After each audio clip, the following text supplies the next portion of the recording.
We have a process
You want my jail cheese? You got this. Oh, that was. He had a shoulder replacement. Oh, did he really? I think he's going to join us via Zoom. He said he was going to. Listening in. I don't think he meant to have his video. Hi, Dick. Hey, Carlton. I'm watching you guys. Boy from above. Literally. Looks like Jeff warmed over. Are you wearing welding Look great. goggles? I'm gonna turn this off most of the time, probably.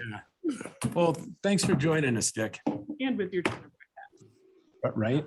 Representing. I'm going to call to order the town council work session for today, 22nd of March, 2022. We begin with an open space master plan update. You guys going to introduce Campy, or is he going to introduce himself? Not that he needs an introduction. And it needs no introduction. And go. Good afternoon, Mr. Mayor and Council. Presenting Bill Campy, who is with DTJ Design, who is our primary consultant on the open space master plan process. We also have Bill Mangle up on the screen, who works for ERO Resources, which sort of brings the conservation and stewardship side of things as well. And we are here based on some of the conversations that we've had, recent open house, as well as a BOSAC special meeting from last week, to kind of open up the floor to see what thoughts or concerns you all may have regarding the status of the open space master plan at this point. As you recall, we originally had a concept of potentially having a 2-hearing process to pass this in April was the timeline that was kind of settled on at some point.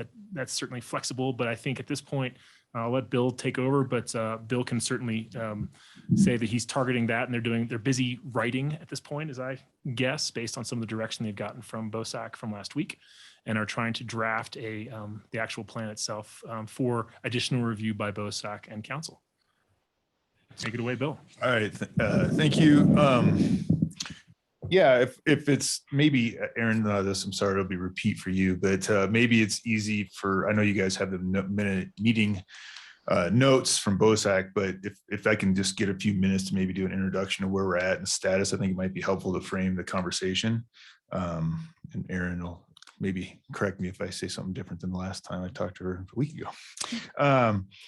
So obviously we're in a bit of a longer process than our initial plan. A lot of that was based on reacting to input from the community and requests from whether it's BOSAC or people in this group to do more public outreach. So I can imagine it might feel a little bit like kind of where's the plan or where's something to look at this point, but we've been really doing an intense community outreach process, stakeholder process, and expanded that based on feedback in regards to different seasonal uses. And although we asked about winter use early on in the process, and we've always been talking about that, but when it's more in front of you, like we're in winter use time right now, it's maybe more relevant to ask that question then. So some of those kind of reactions we've had, we've extended the process, which isn't a big deal to us at all. We were happy to do it. But it does kind of put us in a point where, we were hoping to get the plan done so it could be implemented in the summertime or, spring, summer planning, because that's a big time for trails and open space. But that's not the driving force here. The driving force is to get the best plan, and because this thing's got a life to it. That's really important. So in terms of kind of process and status and schedule, that's kind of where we're at right now. And we've done most of all the public outreach we had planned to do. We've had now a couple of specific meetings with BOSAC, and additionally, they've been involved pretty heavily in stakeholder meetings and open house and those kinds of formats, and had a lot of conversations through that. And then of course, there's been the BOSAC meeting updates that staff's been doing. And I've been at a couple of those, I think, to answer questions. I'm not sure if everybody kind of realizes the vastness of the public outreach we've done, but Francois, who's kind of our head of this department for DTJ in Dallas, and Bill Mangle, who does a lot of this work, as well as the big greater team. This is the most intensive public outreach process we've ever done.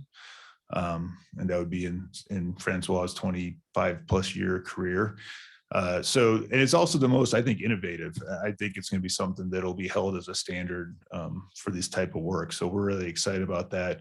From a lot of again, folks on like the mayor participating in podcasts, all the way to on-trail engagement, to multiple surveys, and a number of stakeholder meetings.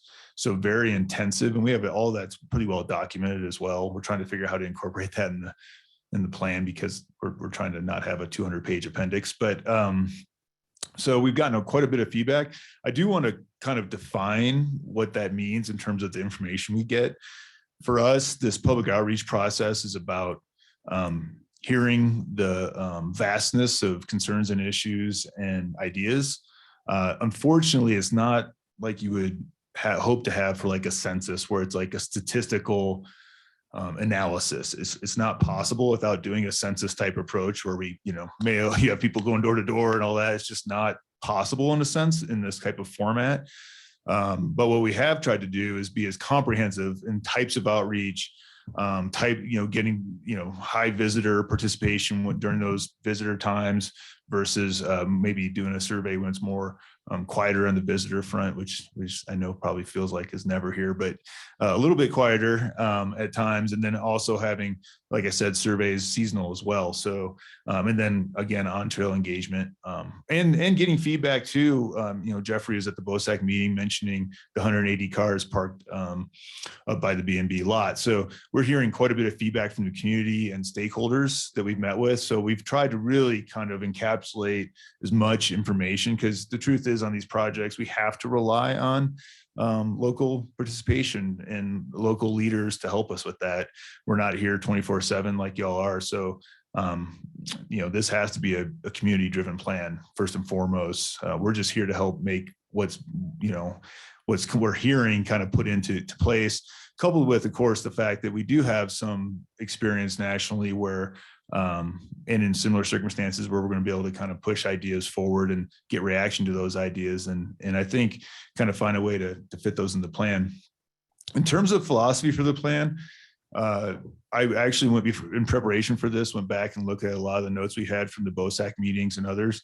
I have some quotes here. I don't have to read them, but the idea of creating a framework plan that was not necessarily prescriptive to do this to this trail was a very early on discussion that was really important to be conveyed to us.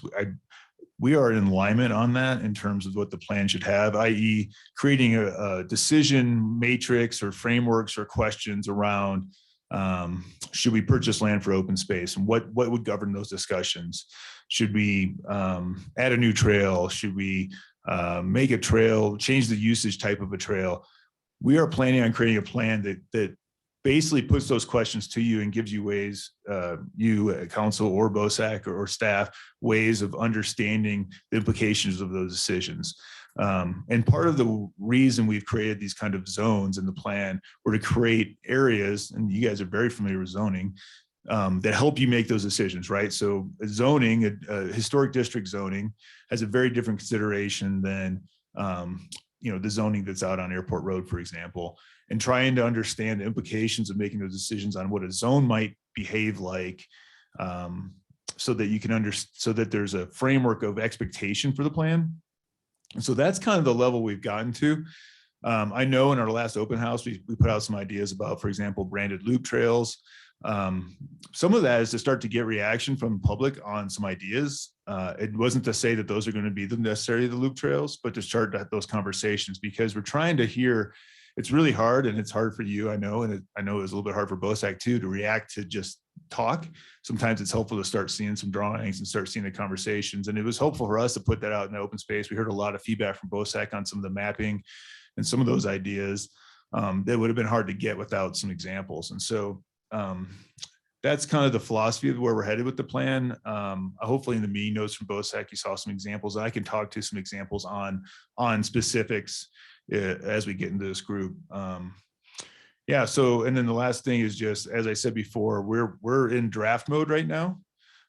It's fully expected there'll be a draft produced. BOSAC will, as when we defined our process with BOSAC a year ago in June, we talked about getting them a draft to review. That's still the plan. Put together a draft. I'm sure staff's going to see it and help us make sure we spell and punctuate things as best we can, get something in front of BOSAC, get some reaction to that. we are fully expecting a red line. We're not expecting them to go, oh yeah, it's great, we'll talk to you later. We're expecting that to be a secondary conversation, and then hopefully catch those points and move forward. I think we're, based on our last meeting, going to be pretty in line with what they're going to see. My expectation is there's going to be, but once you see it in writing and actually be able to read it, you're going to have some thoughts. It's going to create some thoughts and some questions, and we're going to help kind of put those in a box that we can put into a plan.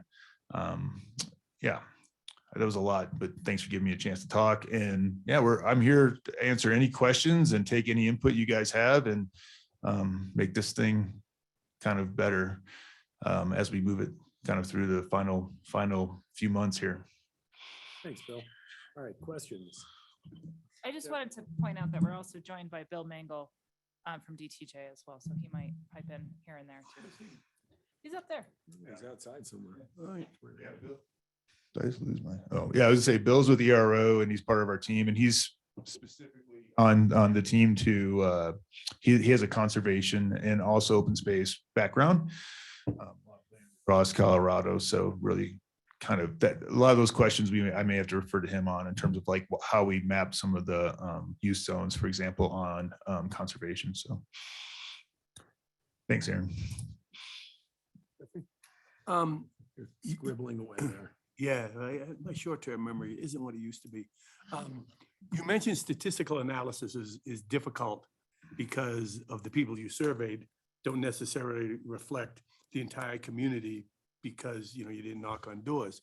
But you could give a statistical analysis based on the people that responded to the survey. Like I've been asking for a while, Ann mentioned that there's 46% of people feel that there's conflict on the trail.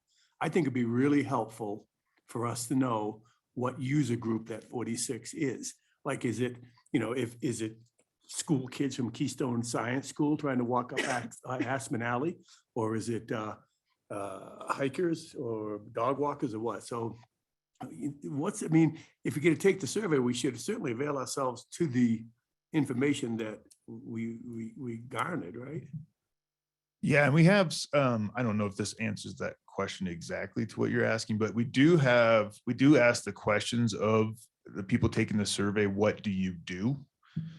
Right. And so you'll see, I don't know if you guys have copies of the results. I believe you do. Yeah. Okay. Very overwhelming. Yeah, I know it's a lot, and I can help break down any of those questions, but it does have each of the surveys start with the section that says, for the community survey, for example, the one we initially did, it says, there's kind of 12 use categories. Yeah. And then it says, do you e-bike? And then, 78% say no. Yeah. So it kind of is enough to say, we kind of know what those users are doing. Yep. Now, the question that you're asking is, the person who answered no, I don't e-bike, how did they answer the next question is maybe what you're asking. Well, what I would say, and I think you can do this with computers.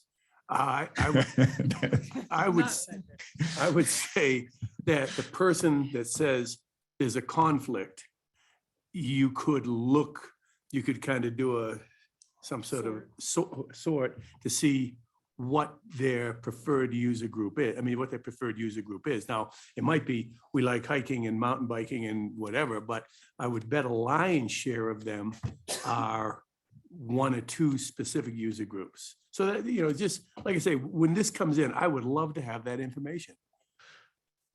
I guess what I would have to, I'm sure we could do any of all those things with the survey, the big public survey. What we would need to know is what exactly, how much do you want to dissect it, I guess?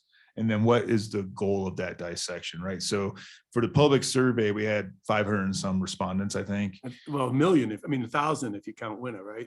Well, I'm just saying, let's just pick on the one survey, the public survey Okay. one.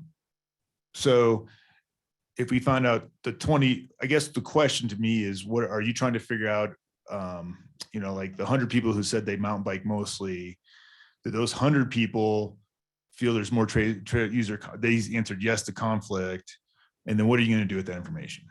What I would like to know is the various experiences of the user groups. And if 100% of dog walkers say there's no conflict, but 50%, 46% of fly fishermen say there is conflict. I'd like to know who's having more fun on our trail system and what our trail system. Right. who Does it feel like it's more catered to a Exactly. certain user maybe Yeah. is the question? Yeah. Like And are I- hikers having the best experience, but bikers are having a miserable experience? Yeah, and or I'd say, something I like would that? guess it's the other way around. I would guess that those that are having conflict are more hikers, dog walkers, floppy hats, walking with their families Sure. opposed to, Mhm. someone with an arrow helmet flying down Aspen Alley on the double jumps. Right. So that's what I'd like to know. I think that's a Okay. real. We can look at that for sure. Okay. And one of the things I'd like to understand, and maybe this is a bigger question for the group, is if we were to find out that the hikers are having the least amount of fun or whatever, how you determined it, what would be the action item that you would hope to come from that? Make it more fun for them. And also be cognizant of the use of the various conflict of uses, and perhaps be more cognizant about not making an attractive nuisance of the various trails that kind of encourage fast descents, i.e. berms, double jumps, yada, yada. Or even, if we had to, something like, like they do in some of the other places, you can only ride Aspen Alleys Monday, Wednesday, and Friday. Right. Anything else, then you have Yeah, to I don't hike like it. You don't like I'm that? totally against that. Well, that's just, We'll argue about that. yeah, well, that's. Well, we don't have to solve it right now. No, Those but are good. Those are I great think examples there are of ways to just do it. ideas to, what we've tried to do, Jeffrey, on this, and you're bringing up a really good point that I'd love to hear more input on is, we were very conscious not to try to pick winners or losers of trail user groups. Felt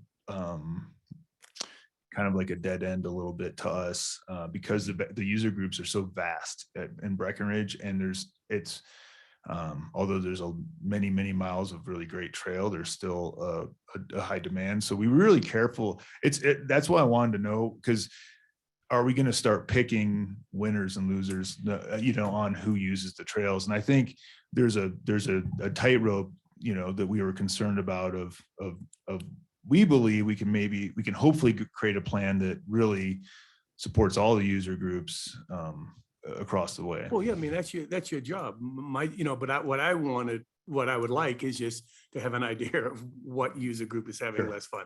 And as far as remedies, Eric and I could argue about, and there again, I just threw that off the top of my head. But Yeah, also yeah. signage. Sure. Yeah. Also signage, Yeah. trail design. there's a myriad of ways. So, yeah, Yeah. I totally agree. There's a lot of really good tools to use. And part of the plan is to provide solutions, but not necessarily start.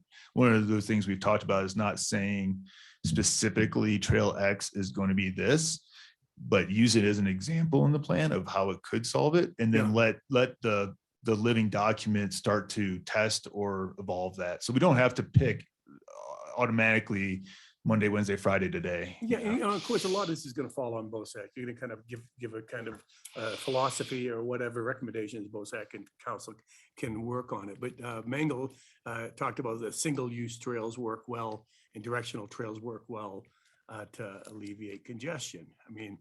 So that's something that he might believe, but I don't.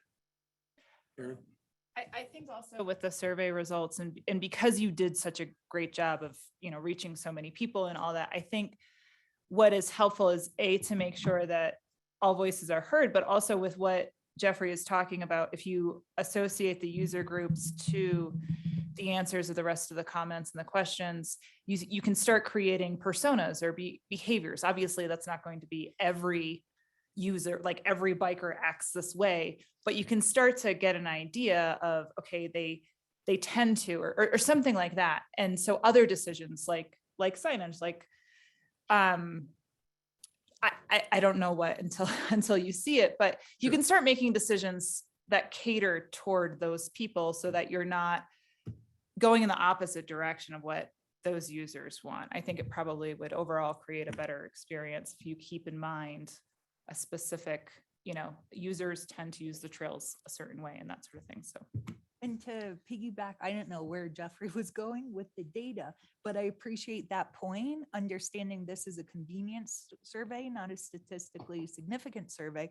But to Jeffrey's point, I would love to see certain trends based on user group. So we see where maybe we're lacking in our management and our trail network is how I'm seeing it. So I would love to see, Okay. I know it's very qualitative in nature, Sure. but certain trends that are happening in user groups. I think, I mean, it's an interesting concept to see if there's anyone's feeling kind of underserved. I think that's the thing I'm struggling with most. I sat in on the BOSAC meeting last week, and I really appreciate you coming up and doing that because I think it's an important discussion to have. I'm really struggling with how this plan is going to give us a view of the entire trail network, like both today's trail network and the network of the future. Because the way I see it right now, it sounds like we're going to have some terrific tools for BOSAC and for this group to look at one trail at a time. Is this the right trail for these reasons? But I think like having one trail brought to you and just deciding yes or no on that trail is, I think, it's hard to say no to a trail ever if you just have 3 great trails for the summer that all get proposed and then you take them through this, this checklist. And I just don't see very many trails failing the checklist. And then I also really struggle with how this plan is going to, without any trails really proposed in the future, how we're going to see the network of trails, like not just us and not just BOSAC, but our community. Like what trail, like how, we know that we want something like the Rose Trail, but how will we identify that that is the right location for it? And there's not some other better location for it. If it just goes through, if it's in the front country, so how are you ever going to say, no, this other location would be better for it? Like how will we compare and contrast? How will we decide this area has enough, this area doesn't have enough? Like that, if it's in the front country, it feels like there's not going to be much to distinguish. It's a good question. And one of the things that's been that tightrope we've been walking through this process is this idea of creating a map and indicating new trail locations and all that. Some of that has to do with future land purchases and other things that have to be done to make those things happen. Some of it's an ongoing process. Some of it's identifying missing connections that have been, through our public outreach, and also BOSAC and staff have noted. So there's a whole kind of, there's more than just it's in open country or it's in open country. It's in front country. In fact, there's about 10 different questions about that, not just that one question. And then in addition to that, well, actually the questions do talk to, does this create, for example, does this create a loop that's been missing? That's one of the questions, right? So it's not just, is it, well, it's in the mid countries, so it doesn't matter. The zones only help define the expectation of use. That makes sense. So you would expect to have more intensive uses in the front country than you would in the back country. But you might still be building a backcountry trail, right? It doesn't say that you won't have any trails in the backcountry. And that's kind of the complicated kind of environment we're going to live in through this, because the goal, and again, from BOSAC very early on, was to have a living document to help them with not just today's decision about, okay, we need a parallel trail on Aspen Alley so that we reduce conflicts. Let's just pick on that as an idea that's come out before. We could maybe solve that for today, but how's that solve the question 10 years from now when 50% of your population has e-bikes or whatever, right? So we're trying to kind of have this thing be a living document that helps give you tools to solve the next question, not just the questions of today. And that's the trick on it, because what you're suggesting, at least what I'm hearing, is there would be a list of trails we're building, and a kind of a prescribed, it's almost like a road maintenance plan. Like, you're going to build this road needs to be maintained this way. And the direction we got from BOSAC was to give them more space in that so they can pivot easier than to get that out. And that was just it's just a philosophy. There's no right or wrong, honestly. It's more of a philosophy, because in a lot of communities on the Front Range, or even in Texas or wherever else we're working, they tend to go more towards what you're saying is trail equity is a big issue, right? Here's an underserved community. We need to get trails there. There's not enough parks in that neighborhood. They tend to be more prescriptive than that kind of thing. Or we need to make this connection so you commute to work. The direction we've kind of talked about philosophically with open space, with staff and with BOSAC was this idea of creating more of this framework where they could help solve those questions as they come up. And part of that is because, Breckenridge has such an amazing plan in existence that kind of started to solve a lot of that. There are holes and missing pieces, and we can indicate those in the plan in terms of missing links, but not necessarily drawing the trail. Does that help answer that question at all? Yeah, I mean, I understand that we're not drawing trails, and I mean, Scott and Tony can do that all day. We don't need to hire a firm to do that. But I guess what I'm trying to figure out is, or maybe I just want to encourage you to look at ways you can give us some vision for the trail network, because I'm concerned that this is going to sort of be a reactive plan. Like Scott brings us trails, we take them through the checklist, and it's just always reactive. But I really we have great visiting documents, and I did want to bring up that I completely agree with Nikki. She said in the BOSAC meeting that she'd like to know how these past documents are incorporated. And I think that maybe staff can work with you guys on that, and a first, couple of pages of here's where we've been, here's the vision, here's what's important from those documents. And I'm sure this is electronic, so those should be linked in there. But I think my point is that I really feel like we need to have an idea of what the future of the network looks like. So we can't just always get 5 trails and take them through the checklist. We have to have a better idea of what the network will, ultimately be providing to the community. Okay. And, it sort of gets to the whole philosophy thing, Bill. I disagree with the more amorphous, we're going to give this to you, you'll figure the way out of this thing. I really wanted a prescriptive plan that said, this is what you're missing. This is what your signage package needs to look like. This is what your conflict problem is. Your signage package needs to explain to people downhill, and it needs to be big enough to explain you will encounter hikers. It is their right of way. We are missing a piece there. And when we talked about this originally, that was my number one reason for launching into this thing, was to fix our signage plan. It's sort of grown over time. We've added stuff over time, but a lot of what we have is visible if you are walking, but not if you are riding. Right. And that's what I really wanted from you.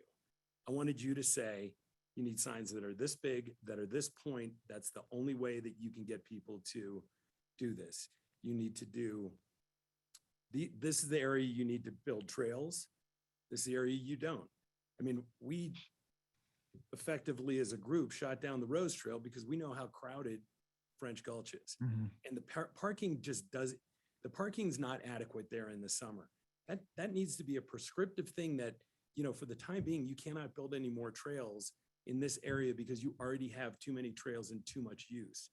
That's what I was looking for. I mean, to have a plan that now BOSAC's going to have to invent a bunch of stuff and then go hire somebody to do a signage plan is disappointing to me.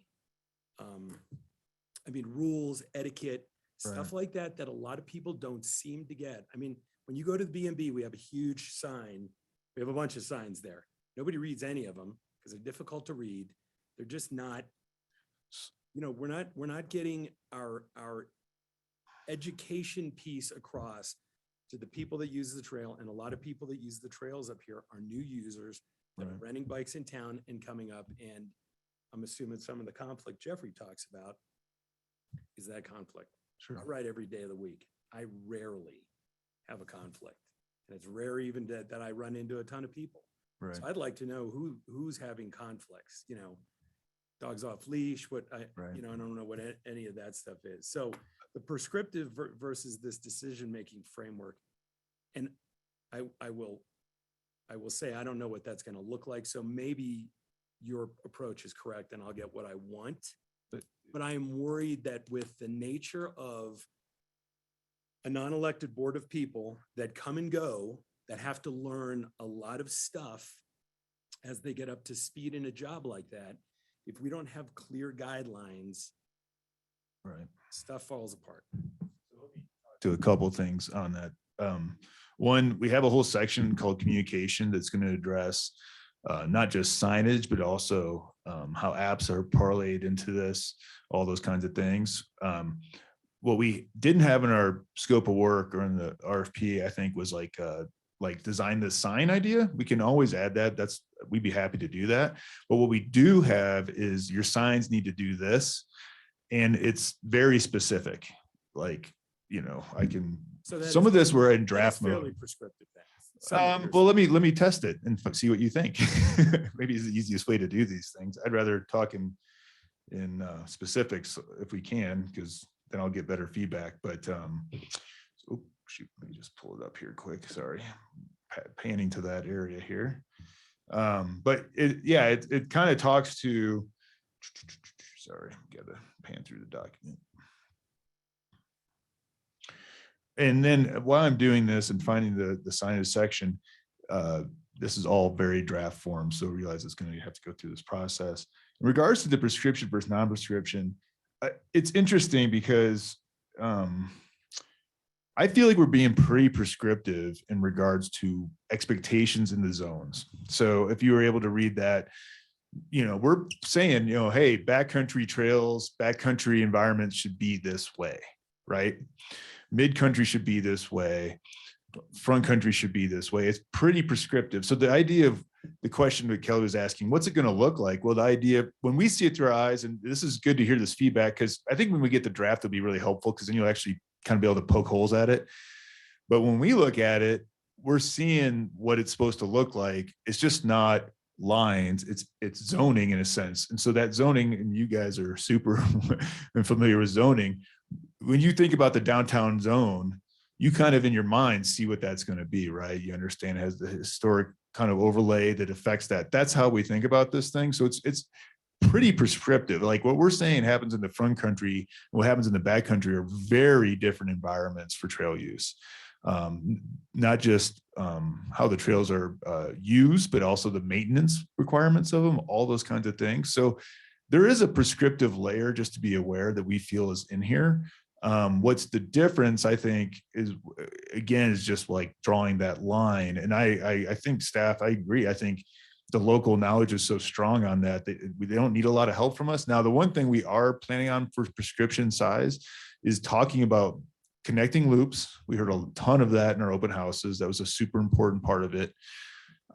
We also are going to be prescriptive in terms of creating the idea of access to different types of trails for different types of users. So some way of communicating, if you're as you guys know, I like to pick on people from Iowa because that's where I'm from. If you're from Iowa and you're up here and you want to do a hike, and like 2 miles is just about all you can get out of your body, we're going to have, we think you should have a way of communicating the 2 mile Iowa person hike and picking some version of that. And it can change year to year or whatever, but I feel like that those are the kinds of things that we are suggesting in the plan, that we would say, here's how we can help to communicate and solve some of the problems.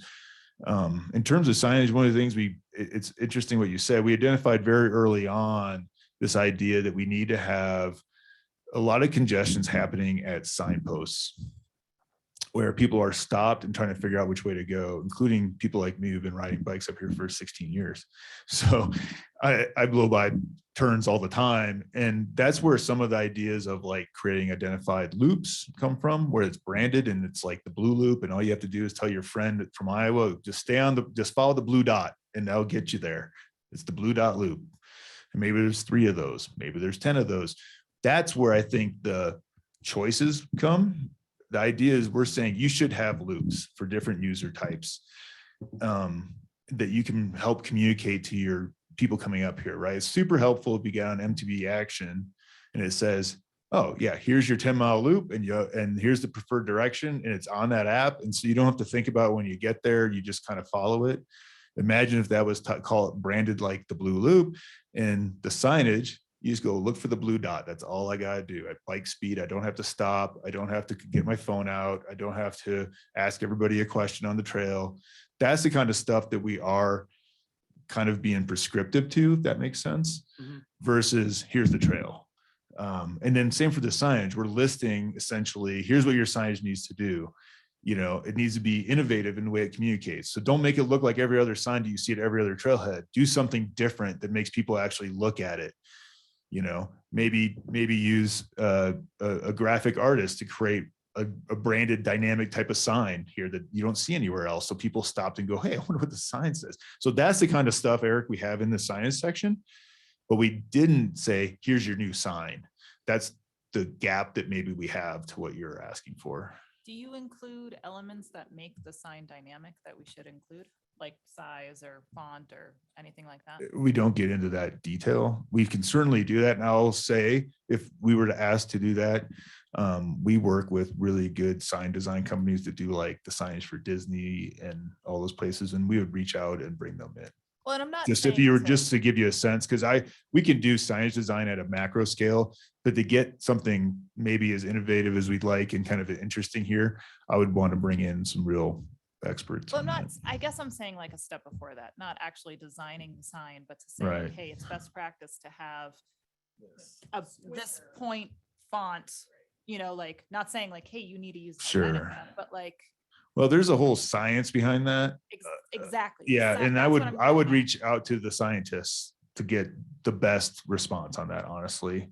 We could give you some recommendations, but I would, I'm just telling you how we would do it internally. Maybe you would never know that we did this, but what we would do is I would go reach out to sign designers that are like do wayfinding for like a theme park or something like that and bring that kind of, I think that would be an interesting way to approach this where they could really bring something new to Breck that would, but they will get to like, at this travel speed, this font is the correct size, this type font face does not work for these kinds of things. And we can push them as hard as we want on innovation and they can come up with some really cool stuff. We're happy to add that. They're usually not very expensive really, and put that in the plan if that's the desire. Are there sign guys and gals that design for trails specifically, or just mostly like Disney type signs? There are trail signage experts that, in my experience, and again, I can do more research into this, Jeffrey. They tend to spend, most of the folks we've used for have been more interpretive type signage and that kind of thing. That's where they tend to live. Like Cucumber Gulch interpretive signage about wetlands and things like that. Honestly, probably the trail signage kind of stuff is probably not given the level of consideration and time and effort that you guys may be wanting here to have something that's so catchy and so identifiable that it changes the game on how people are using trails. So One other quick question, Bill, on the loops, you said there was a fair amount of desire for those. Did you get that more from locals or from the visitors that were visiting? And is there one particular, there again, I'm sorry to be specific, but yeah, is there, it's fine. are there more hikers that want loops, more bikers that want loops, more skiers? So again, I wish this was like statistically relevant because a lot of the questions you have want to be that way. But most of the written comments we got from the open house were in favor of loops. We have had some emails that are not in favor of loops. So the So it's a mix, I would say. But I would be careful to even honestly to interpret anything into that because that was like the only hard thing that they gave for people to reply about. So Right. it's like, of course, there was a lot of discussion about it because there was like loops on maps. And so I feel like we shouldn't, like the discussion was that direction because that was the one thing that was shown, the new product that was shown. And so I feel like be very careful with saying, well, most of the discussion at the public outreach was about this. That's the only thing that was presented Well, just on map. to be clear, I don't want to disagree with you, but we had the use zones, we had the topography overlays. So we did have the use zones. Yeah, the only trail indication, but we did also have conservation maps and we also had the use zone maps for reaction as well, which again, to me is very important, but that was the only kind of trail specific element. Yeah.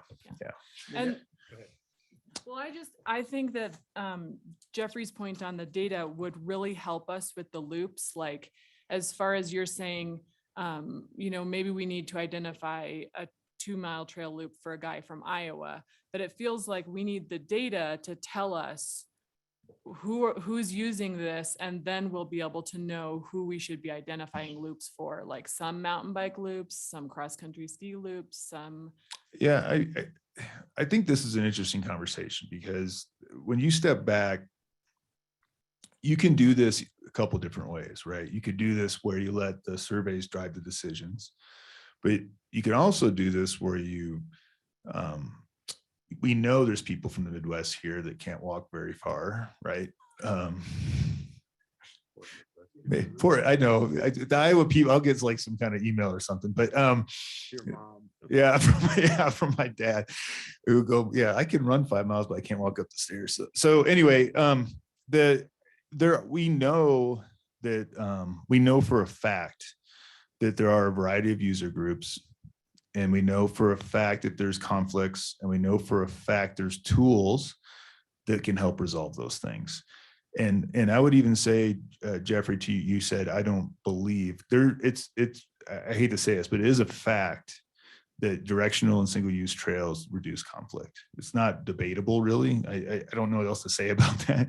It just, I can send you articles, whatever I need to do for that, but it's a fact that they do reduce trail user conflict. It may not be the right decision for Breckenridge. That's two different things, but I feel like part of our job is to give you tools that you can start to use and decide. Again, one of the things I think is important in this process too is, Aspen Alley is an easy one to pick on, so let's keep picking on it. If we were to choose to make Aspen Alley downhill bike only, okay, and then have an uphill parallel trail that we build that's hiker and bike only uphill. Let's just give that as an example. We know from plenty of examples, the downhill bike only trail will not have conflicts with hikers. So we know it reduces conflict. It doesn't mean that's the right decision for Breckenridge though. And that's okay. Part of our job is to say, look, here's the trail systems and here's why they work. And that's why this is the framework plan, I think, really came to the front. You can make decisions for yourself. For example, today you can make slalom directional downhill, for example, for a month and see how it lives. And then you could make it not anymore. These things also aren't always going to have to be the most permanent solution. There's a way to test these things out and see how you like them as a trail user group. I think Breckenridge is really blessed to have a lot of different trails, and a big network. But the idea of a living document, it does evolve and change. And it isn't, slalom has to be downhill. It's in the book. We said it has to be done that way. We might use it as an example and say, this is an example of how that could operate, and let y'all make the decision whether you want to do it or whether you want to keep it that way. That's kind of our thinking on how we might get through these kinds of different. When I disagreed ideas. with Mr. Mangle about the single-use directional trails, my antenna got up is because often those are single-use mountain biking. I mean, if there was single-use hiking. Yeah. And also I think directional trails for hiking are kind of unnecessary, because Right. no downhill hiker scares me when I'm walking uphill. I've seen how fast some of the trail. Maybe the boss. I've seen how fast some of these trail runners are. They're Yeah, so that in there again, in any time, in there again, this is one person's opinion. yeah. Anytime we have a downhill specific trail, we're saying no other users are allowed. Right. You know what I mean? So if there's a downhill trail saying no hikers, no runners, no nothing except mountain bikers. So I'm very sensitive, because all Sure. user groups pay our taxes, they pay our our sales tax. And one question, probably less confrontational, when on these loops, I will say this, we bicycle all over the country. Right. And when we go places, we love loops, just Right. because we know, this is from local knowledge. This is a cool way to link things up. Right. And we have mileage. As a local, I can't see me changing my riding, my trips by following the blue dot, Right.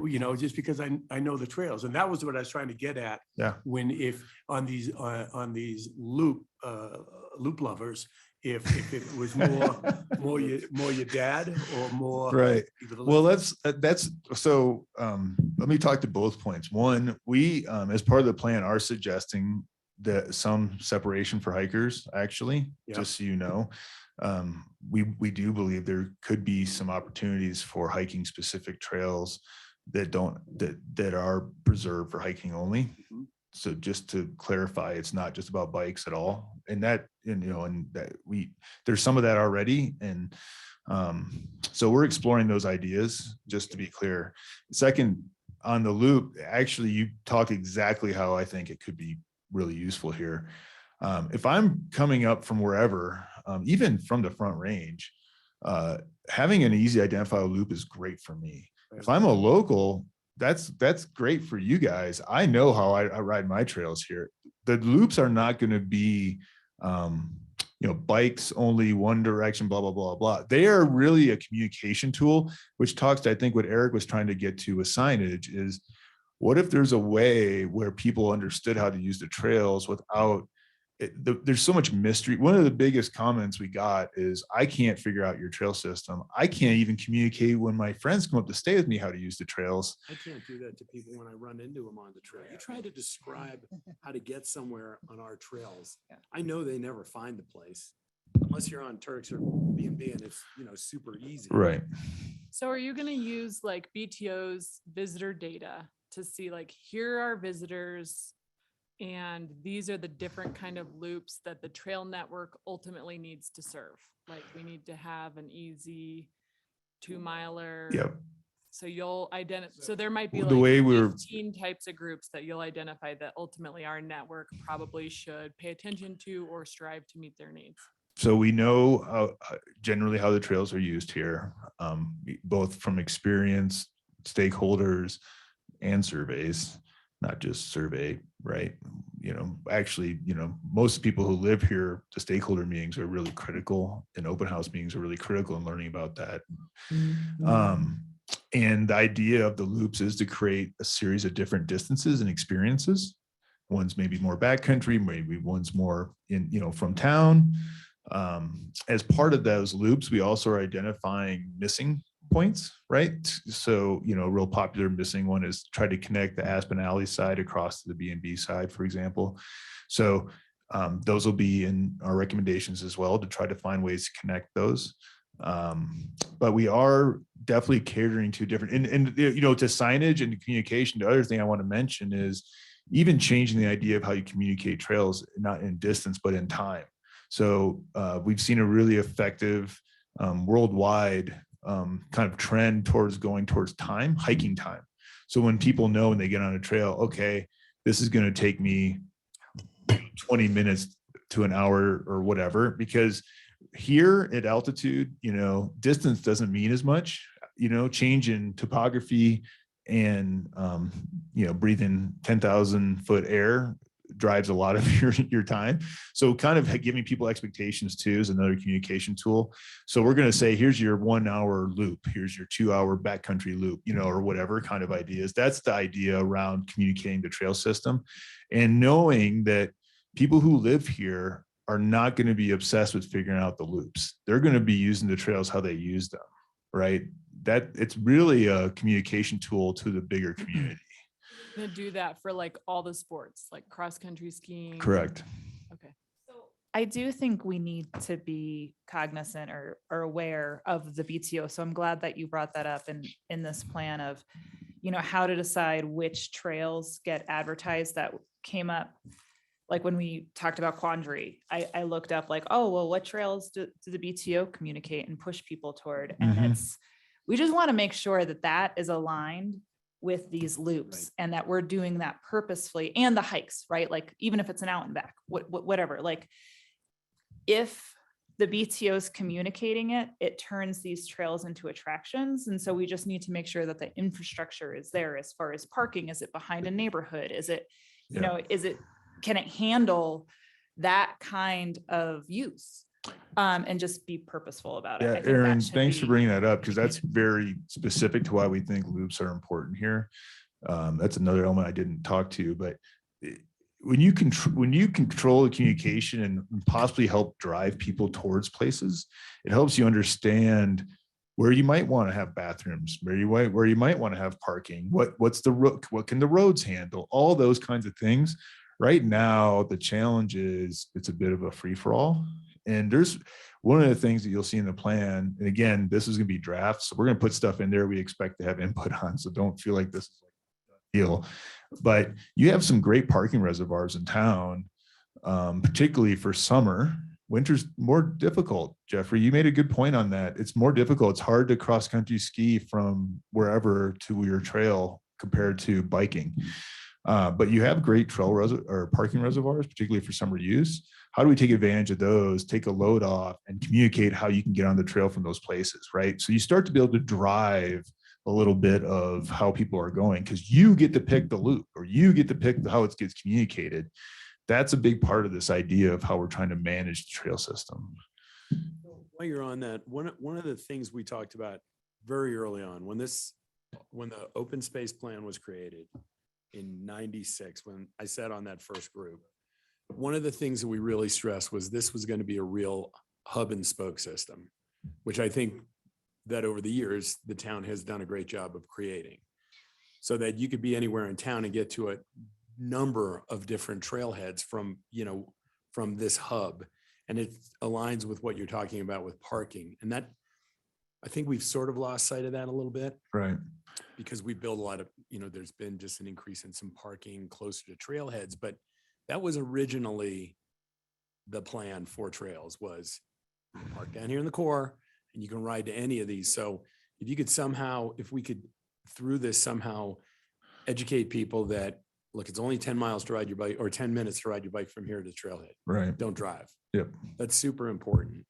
Yeah. And I think, first of all, I didn't mention this earlier, but the initial plan was we understand that this undertaking is like as big of an impact to Breckenridge as anything being done. Open space and trails are like part and parcel of what Breckenridge is and why it's successful. So we understand how important this is. And I think the hub and spoke plan made a lot of sense. What I would say is you've evolved to more multiple hubs, right? So if you start to think, keep picking on the B&B, or Tiger Dredge, like you have some other hubs now. It's not just from town. And so it's a little bit of a different, it's kind of evolved into having these. Now, I think that's good because if you had to suggest everybody, because you have so much out of town usage now, had to come into town to go back out. So I think there's some opportunity there to help capture people too. And we're getting into the meats of the plan, but there is some good places to start to capture people and get them to trails and communicate. You don't have to drive into town. You can get to Tiger Dredge, or, we even have some pretty fun ideas we're going to put in, and we'll see what you guys think of them, but to even utilize some of the airport road areas and get people onto the trails. Cause there's actually the beauty of it. The trail network's amazing here. So just communicating and connecting are the two kind of critical things for maybe the visitor population. And then I think the local population can really utilize that hub concept because that's generally kind of how it works for them already. So we're trying to balance both. To Kelly's question, we're also looking at those two user groups separately, right? So how do locals use your trails versus visitors use the trails, and how do we kind of make sure both are served in this plan, which a local mountain biker and a visiting mountain biker are two different characters really in this. What they do in Crested Butte is they give all their trail distances from the center of town. So if you're going, wherever you're going, your trail starts in the center of town, and then they just add that distance. For locals, we don't have to do that because we know how to get there. Yeah. So if it was the parking garage, this is where it starts. Yeah, that's One more thing, and I know we have to move on, and I mentioned this at the meeting we had. Again, we're talking a lot about biking and hiking, or summer use. In your plan, I know, and I'm not asking for specifics, but I'd like us just all to be aware of the opportunity to create just small ad hoc little areas for skiing and fat biking, parking, for Right. skiing and fat biking. I brought up by Prospect Gulch. I mean, that's a huge cross-country area. There's like 3 little spots. Now, if we could codify that, make that legal. I just skied the rec path yesterday from the high school, and I could not find a place to park. You know, it was just no specific place if you wanted to ski, cross-country ski to Frisco from the high school. You know, just things like that. Now, that granted, that's not in the town of Breckenridge, but there's places all over that people cross-country ski. Well, I do, and park illegally. Yeah, and I think we've heard loud and clear. We actually, you know, even in the summer, we heard this. Access to winter, either backcountry access or cross-country access is really important. And it's getting, the demand has gone up, it seems, for infrastructure for that, maybe exponentially, and caught everybody a little bit off guard. And so that's definitely something we're addressing. Yeah, just philosophically, just have it in there so that the future commissions and councils can realize that this is. Well, they need to start attacking the problem, and we need to give them tools to do so, i.e., look, you need more access points, or you need infrastructure around them, which would be parking or those kinds of things, because we know that the current situation is kind of, I don't want to say unmanaged, but it feels unmanaged almost, to where people are kind of just hitting these spots that they know and overwhelming them. Any last comments? I look forward to the draft. I have Start. one. During the BOSAC meeting, Matt Powers brought up the idea, or questioned about whether BOSAC would be included. After thinking about it more, and Scott also made a comment about how perhaps, I think Scott, you made a comment about perhaps how they would be included, or the process would be included. I do think that is important for BOSAC to be included in the plan as part of the process, right? That trails, that land acquisitions go to BOSAC for their input before it goes to Right.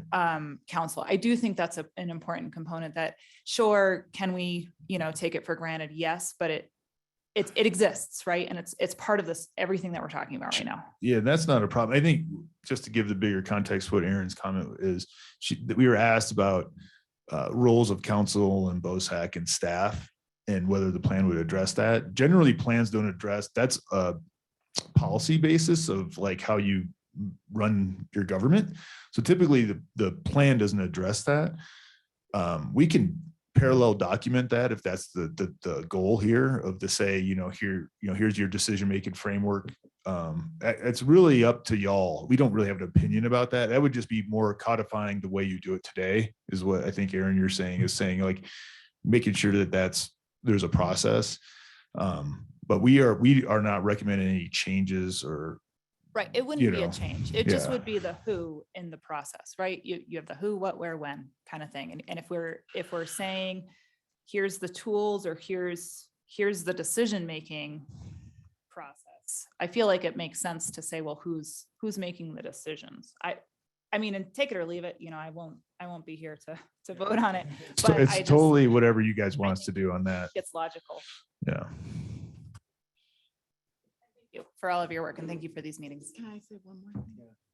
I just think that I hope there's a way we can discuss a partnership with the ski area in this, because that's just such an obvious developed recreation center. Yeah. That not having that well incorporated into our town plan seems really like a blindside.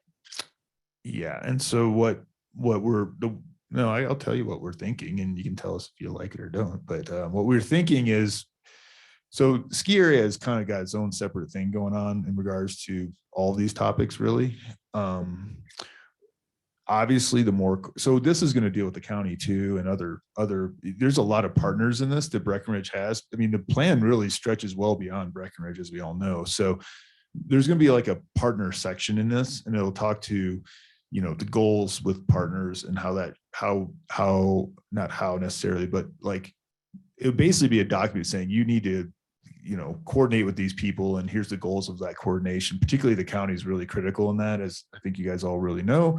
The ski area could be, but it's hard for the plan to force them to do anything, right? So it's going to be more of a goal of how to connect and approach. And we think there's some great opportunities there, by the way, because that is what we believe is an underserved area in terms of opportunity. And so it'll say things like maybe like that, Agreed. but it won't, you know, it's not going to show a trail on their land that's new or something like that. Carol? We're not showing I would just like to clarify next steps in this process. Yep. All this has been helpful. Again, these high level concepts make sense. Hearing some of the detail between each section is helpful, but as you mentioned, drafting, there'll likely be multiple round of edits. And I'm wondering, as those sections are finished, will there be an opportunity to pass it on to BOSAC so they can give input as the sections are ready? Well, we would prefer to provide a draft whole because, you know, we're already, you can see what it looks like when there's missing pieces, there's questions. So I'd rather get the whole thing out there. And so it's instead of going, well, I was thinking about this, and we're like, well, that's in the next section. I think it's better to see the whole thing and throw darts at the whole thing. Hopefully not too many multiple rounds. Hopefully we're pretty close, but you know, like I said, the most important thing is getting it right so that this is useful and helpful for years to come. And so we'll work through that process, whatever it takes to get it right. It's not kind of some set thing in a way. So I think the idea, Carol, is once we get a full draft ready to go, we'll provide it both to council and BOSAC so they have a chance to review it, assimilate that information. And then we'll have a meeting with BOSAC to talk through the actual edits and what needs to get done. And then once BOSAC is satisfied with what the product is, then we'll bring it to council during process. So that would be the next steps. Timeline wise, like I said, it's fairly flexible, that we originally intended to have it by the end of, you know, let's just say May at this point, but at the end of April was our original intent. So we'll push it back a little bit, but it'll have opportunity for both BOSAC and council to read through the whole thing. yeah, and I imagine I'll be sitting here answering questions or taking some feedback on that at some point here when we get those drafts out. Okay, thank you. No, nothing else. All right. All right, well, I'm thanks assuming so much for your all time. All we talked about were trails, but I'm assuming there's a whole piece on land acquisition. And, Oh, yeah. And the criteria for conservation and the. Very, very similar approach in terms of decision matrix, understanding kind of what the goals are around those things. You're going to find the plan actually is less about trails, more about those things, because those things are also have multiple sections of complications. So it's going to be, yeah, there's like 8 chapters or something. For some of this reason, thing. those are easier decisions. Well, it's funny, right? When we do the surveys and everything, what's something that nobody in the room got up and said, we should, you know, develop all of our natural lands. Everybody loves conservation, so they are a little bit easier, I guess. Trails have a lot of different user groups, so they tend to be a little more difficult, but I really appreciate y'all's feedback today. Thanks for taking the time to Thank you. include Thanks us. for coming up. Yeah. talking to us. Scott. And Yeah, thanks all. All right. Okay. Let's get on to our normal business. We have planning commission decisions for March 16th, 15th, March 15th. Any questions? Do I need to wait for you to catch up? No? No questions about the chairlift or any? Rips ride. Rips ride. I've seen Jeffrey on Rips Ride a bunch. Hmm. All right, there's no call up this evening. We have Water District Parcel Land Use District Assignment Ordinance for second reading. Hi. Hi, good evening, good afternoon. Sarah from Planner. I think this is my first time up here. Welcome, Sarah. Sarah? Yes. The second reading for the Water District Parcel Annexation. Oh, do I need to turn this one on? Better? Okay. This is the second reading for the Blue River Water District Parcel Annexation. Per Colorado statute, you must assign a land use district to the parcel within 90 days of annexation. At the last work session for the first reading, you guys discussed and decided land use district 4 was appropriate for this parcel. So that is what was within the first reading. No other changes have been made since then. Thanks, Sarah. Any questions for the new girl? Yeah. No, you don't want to She's bombard her? not new. She's Nothing? been doing great at Well, the, she's- at the overlay committee. I should say, first time here in front of. Kingdom's lucky to have you. Yeah. And she's good in the. Sarah, best presentation ever. Sure, everybody heard you. Sarah. Big Sky Condo, Unit GA, Development Agreement, first reading. All right, good afternoon. So in your packet, got a memo that just calls out the changes from the work session when we last discussed this. That includes, just want to point out the applicant's no longer requesting the waiver of the water plant investment fees or the real estate transfer tax. Also, since the last time we looked at this, the applicant's requesting an exemption from the negative points for the excess density. We did get an updated floor plan from the applicant and it bumped up the square footage just a little bit. So the density information in your memo has been updated and also the density transfer value information. Kirsten has prepared the development agreement, the ordinance, and the covenants. Want to point out that both Mark and Marilyn Hogan and Eric Dahman with Synergy Ventures are both named as parties to the agreement since there's this 1031 exchange going on. The remainder of the terms remain unchanged. I just want to also point out that no AMI restriction is proposed as we discussed last time. So, if the council is supportive, we can come back for a second reading and I can take any questions. Thanks, Eric. Chapin, questions? Can I add? Yeah, please. As you know, when the applicant wanted to do the development agreement, they did ask for a exemption on the RET transfer tax. We told them that there is a process and the town has a number of factors that we look at to see whether it qualifies as one of those exemptions. They did make application for that. It does not meet the qualification for a RET exemption under the current code and administrative rules. So it mostly because the piece of property in question is not the subject of the 1031 and the Eric, who is now the holder of the owner, wasn't a holder of a 1031. It wasn't held in that regard. Another property unrelated to this was part of the 1031.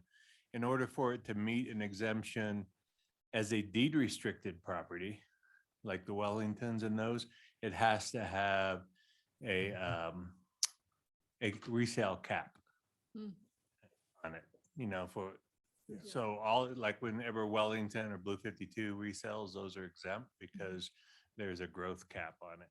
So I really don't think, you know, they didn't want to put an AMI on it. I really don't think they're going to put a resale.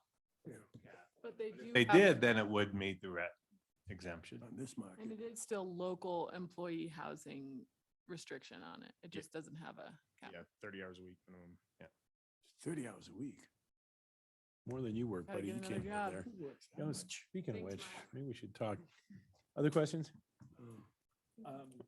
Kirsten, I had a question about this is a more general question about our restrictive covenant and agreement for the union.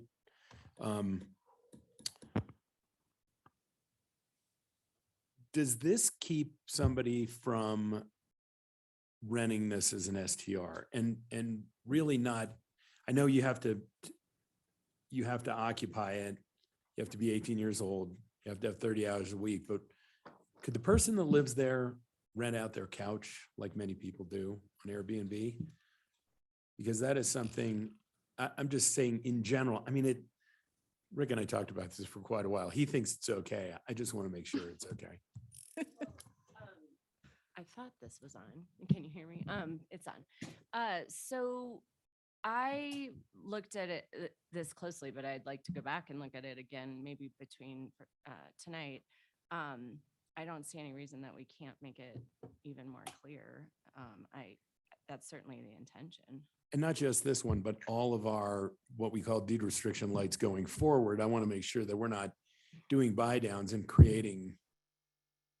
There is language in there because that has always been the intent, but I think we can do a even better job tightening it up going forward. So we were both right. Well, I think I was more right, but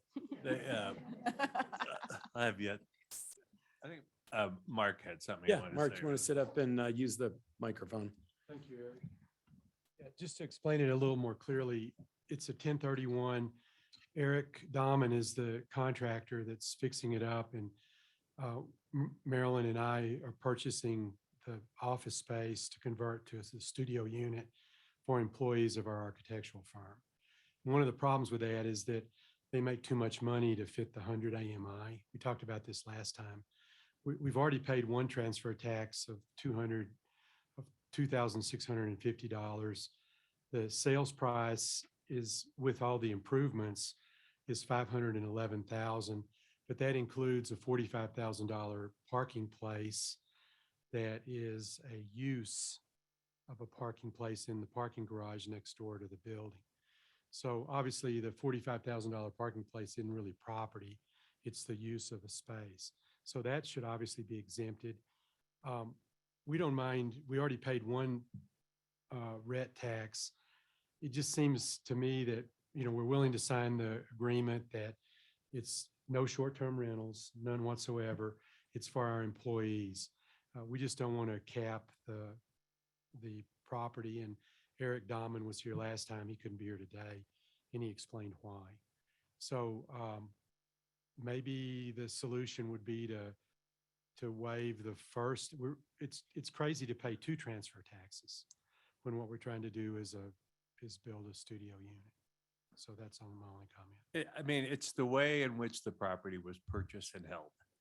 So, I mean, Eric bought it under a company name, and it doesn't qualify under the 1031 finite details of what's exempted on that. We've done 1031 exemptions before, but it has to do with how the property is purchased and held, and then, you know, resold or whatever that terminology is. And this just doesn't meet that. I mean, this is no different than, you know, somebody buying a piece of property, paying a sales tax on it, owning it for 2 months and flipping it and reselling it, and they have to pay it again. And we can't do anything, like, this part of the isn't our tax code, so- department. I mean, It's it's not. employee housing that we're getting, Pardon? but it is employee housing that we're getting. I mean, there is a benefit to the town. So I think the only way around it would be for you to put it back in the development agreement because you're going outside the code. Right? So if you want to override the code, it has to be part of the development agreement, because the code will not allow an exemption. No, you're at. Does that set a precedent? What? Yeah, If that's you what I- override the code, override the code, that's, Tax code. yeah, that's a, Yes, so I'm jumping in here, but you have adopted legislatively your RET tax and your exemptions. And we did not allow in that legislation an exemption that allows us to deviate through an agreement. We do that sometimes in the land use code, specifically allowing deviation through a development code, development agreement. We have not done that for the RET. Okay. So I think I mean, how do you decide when you're going to enter an agreement to exempt from legislation? You would be arbitrarily picking and choosing. So that is the policy. If you want to change the policy and create a new exemption, you can do that. I'd call that a slippery slope, wouldn't you, Kirsten? Slippery slope. Sorry, Mark, I'm not willing to go down that road. I'm sorry, yeah, I don't feel comfortable with that. There's a reason that you exempt the Wellingtons, right? Because they have a growth cap and they stay more affordable. The whole, you know, when you look at the last item T under exemptions, it talks about deed restricted and affordability and all of that in there. Well, if a person isn't willing to put that cap on the appreciation cap on there, you kind of want it both ways, right? I don't want to pay the rent, but I want to be able to sell it for the maximum profit when I do it. And, you know, It's a limiting appreciation note that we put in for Mhm. that sort of thing. Mhm. I understand that and I respect that. My only comment is that maybe when you look at your code down the road, that I think you're going to see more with the reduction of office uses and people working from home. I think this is great that we're going to see vitality in the core. And I think you'll see more properties that want to convert from commercial to residential. And I think maybe that down the road, you could look at ways to maybe to fit it in a little bit better.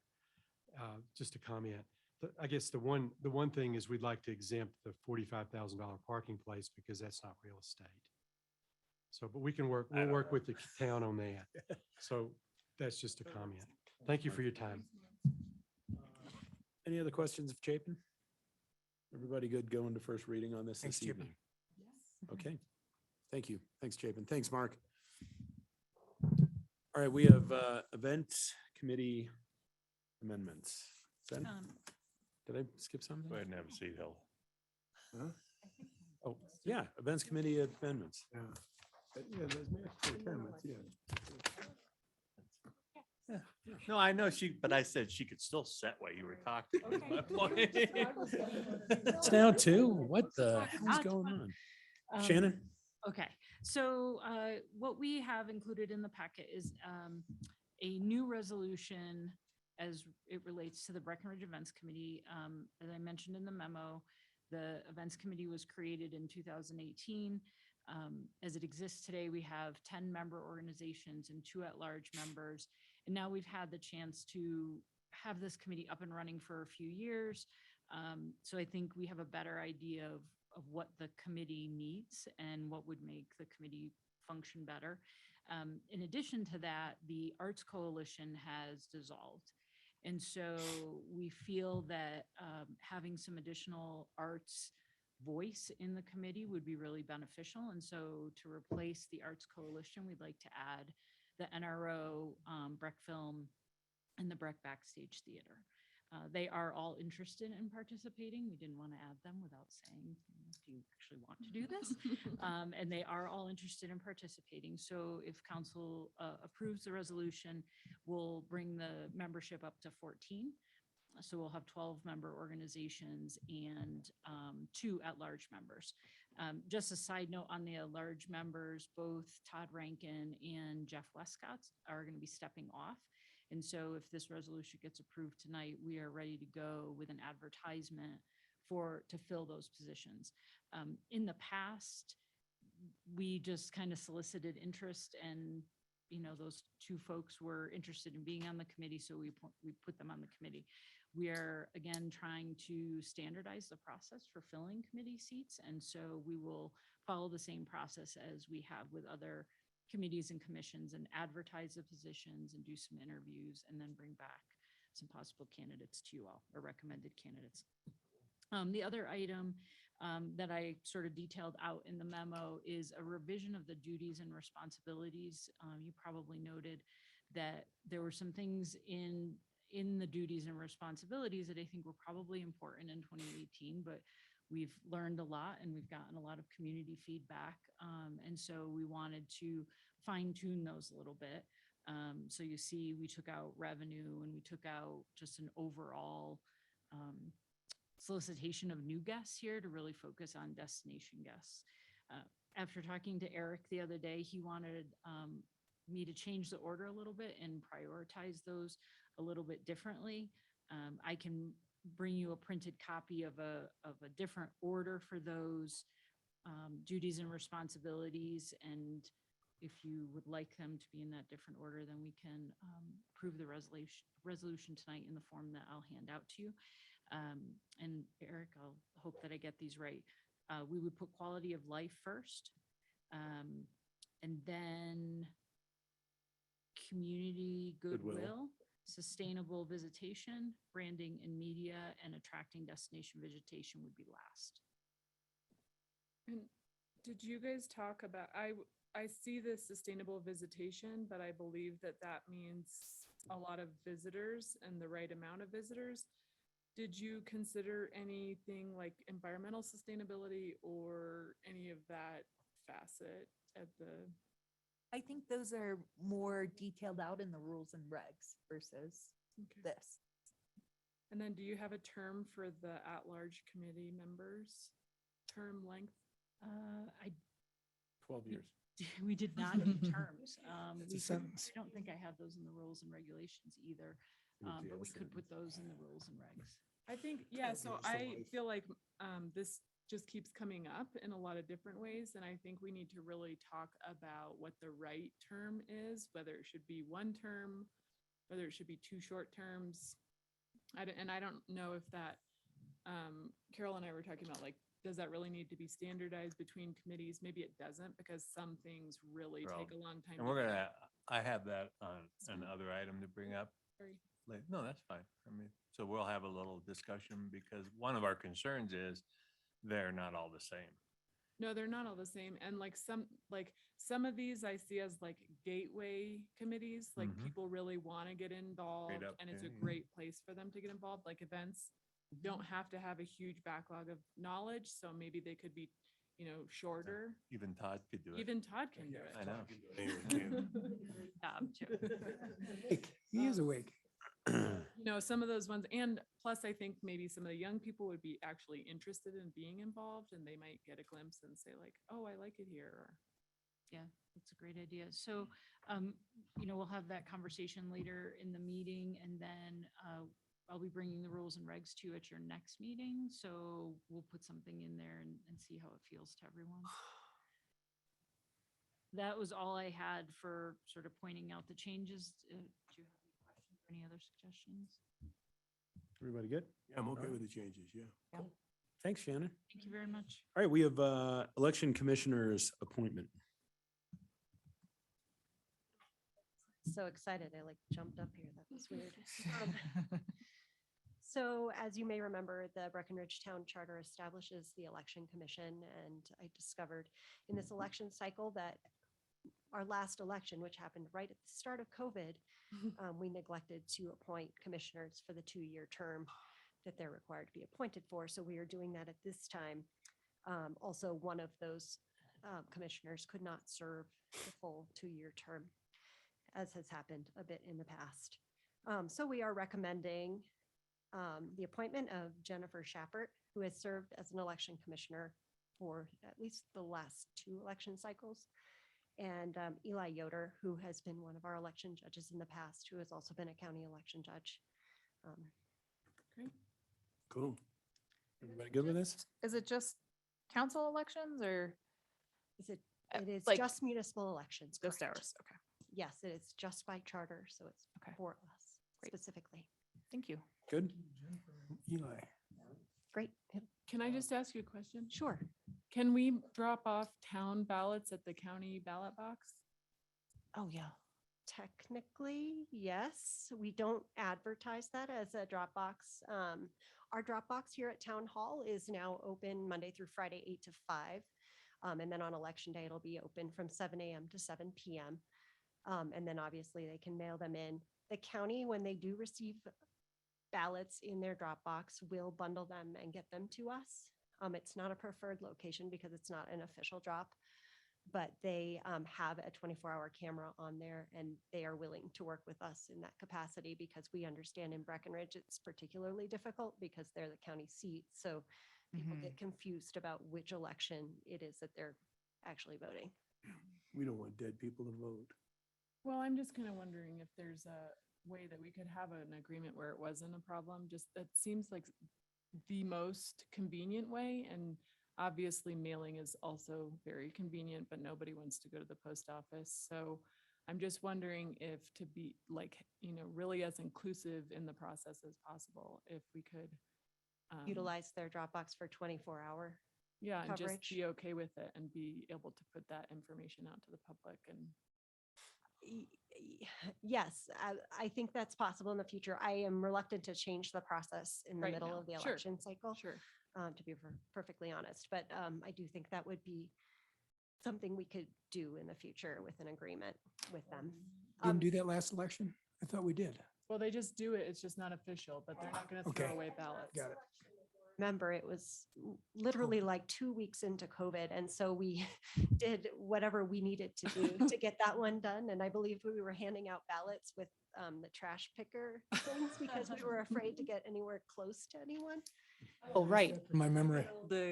Town hall was probably closed too, right? Closed, Yeah, so so we they had to had have an an outdoor, option. yeah.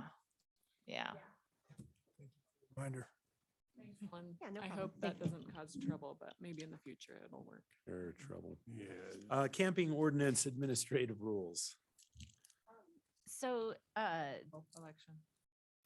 so after we made the revision to the camping provision to allow a pilot site for what we are calling transitional community camping, there was also a provision in that ordinance that required the rulemaking process. There's nothing for council to do as far as taking action because this is an administrative item. If you have any questions, let me know. Otherwise, we're required to provide you with a copy. Thank you. Questions? All right, easy. Small cell design standards for the town's right-of-way revisions. kind of same thing, different topic. Yeah, I know. This one pisses me off more. I know. And I think I won't say anything. Julia wants to highlight a say couple of anything? things that were put in the rules that I think hopefully will make you less mad. It's never how I want to come up here. Yes. Makes sense. Okay, so at the last meeting on the March 8th, we had new come up here for that license agreement. And the council directed us to come back right away with a modification to our 2019 design standards that incorporated the new pole dimensions in there. And based on some of council's other comments, we incorporated some other items into here. So hopefully makes you more comfortable as well. So we put in the pole separation requirements of 600 feet outside of the conservation district and inside the conservation district. Inside the conservation district does have the exception to the 600 square feet for if it's at the intersections in the rights of ways and they're multi-user poles, then they could be 2 per intersection. So that would be within 600 feet of each other. So again, this is just within rights of way. Then we have, we put in a historic building provision, which wasn't in there before. So 100 feet from a pole would need to be 100 feet from a historic building. And that would be anything that was locally landmarked, state or federal eligible, or already landmarked. And then there's some provisions that go into if it is eligible, then they need to start, or landmarked, then they need to start going through this other process on looking at other buildings in the area. And staff would sort of participate with them on looking at that. And they'd be doing some cultural resource surveys, things like that to I'm just start solidify landmarking that. a lot more of town. That's what I was just thinking. Wow. Just go around with stickers. That will slightly modify the locations you saw from Newcomb. So I have talked to them about that, and that actually might end up pushing some of the ones you saw in the rights of way on buildings or like Wellington parking lot or something like that. So, Well done. whole height maximums. So we had 30 feet inside the conservation district, which is now 25 as proposed. Outside the conservation district went from 40 to 35. And then the exception we put in there was if CDOT ever will approve co-locating on their traffic signals or their very tall lights, then that could be an exemption because we would love them to be. So they could be taller for those cases. To Carol's point on electric meters, we just tightened up that language so that that was underground or and the meters were definitely within the pole as designed. So that's in there, I think, a little more clearly. We also added into something that Dick had mentioned with radio frequency. So we don't, as we mentioned, that's completely the FCC's bailiwick. We do not get involved in that, but we can have my understanding is we can have the radio frequency compliance report provided to us from the provider after the installation. So we can have that on file at our office. And then again, Exhibit A shows you the dimensions of the pole that you saw. So providers, as we mentioned, can come in with the pole within the right of way on their own. They don't have to go through Newcom at all, but the poles will look similar with those dimensions. These are administrative guidelines and they don't require any formal action from the town council. You did want to see them right away, so here they are.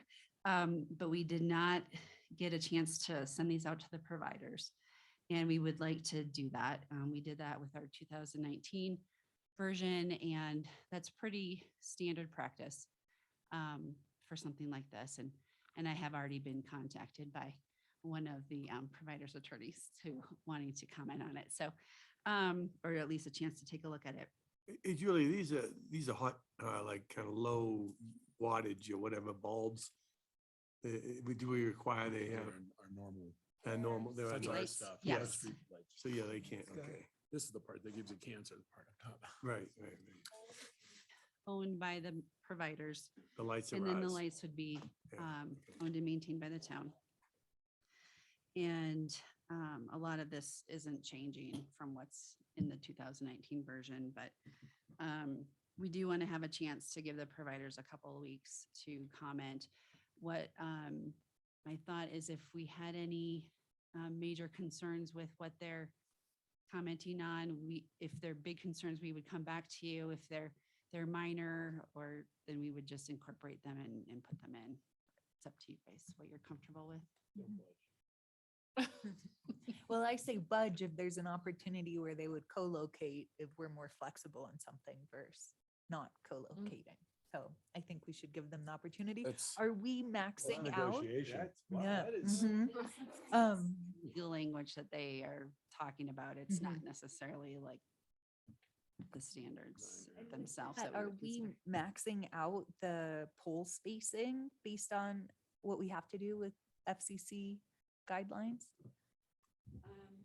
This is pretty, what I've seen in other communities is sort of the 600 feet. Other questions? Great job. Thank you. Thank you. Public projects update. I'm going to be gone for the whole summer because I don't want to read any nasty letters about all this stuff. But this, we need it.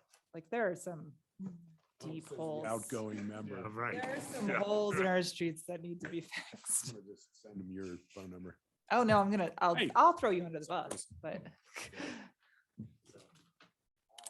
Have a couple updates from the memo. The first one is there's an error on the second page of the public projects update. Yeah, hard to believe.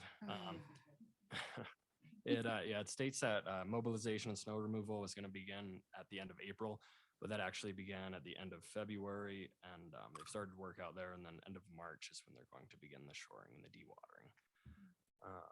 And then just a couple other minor updates. Just wanted to highlight, as you probably saw, that we have a lot of construction projects starting. Talk a little closer. Okay.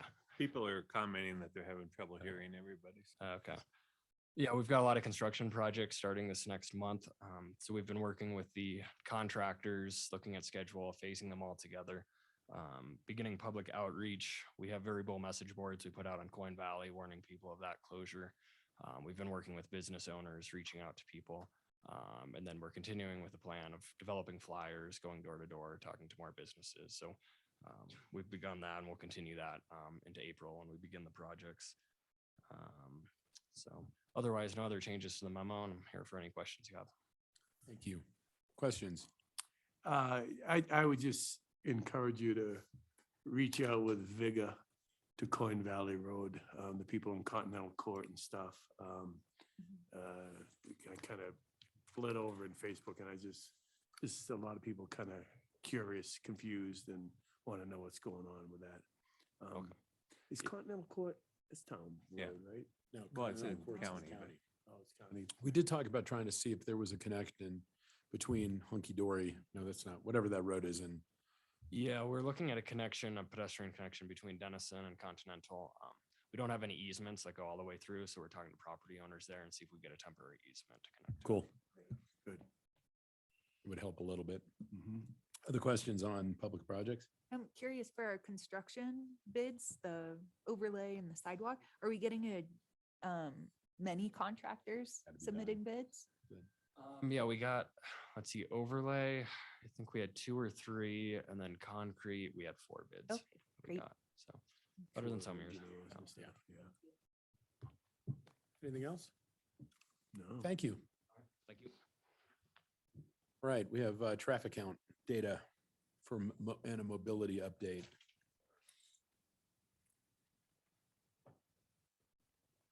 Hey, Matt.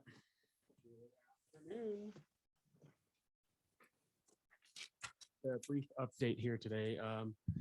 Yeah, traffic, as you can see, month of February, record levels pretty much everywhere.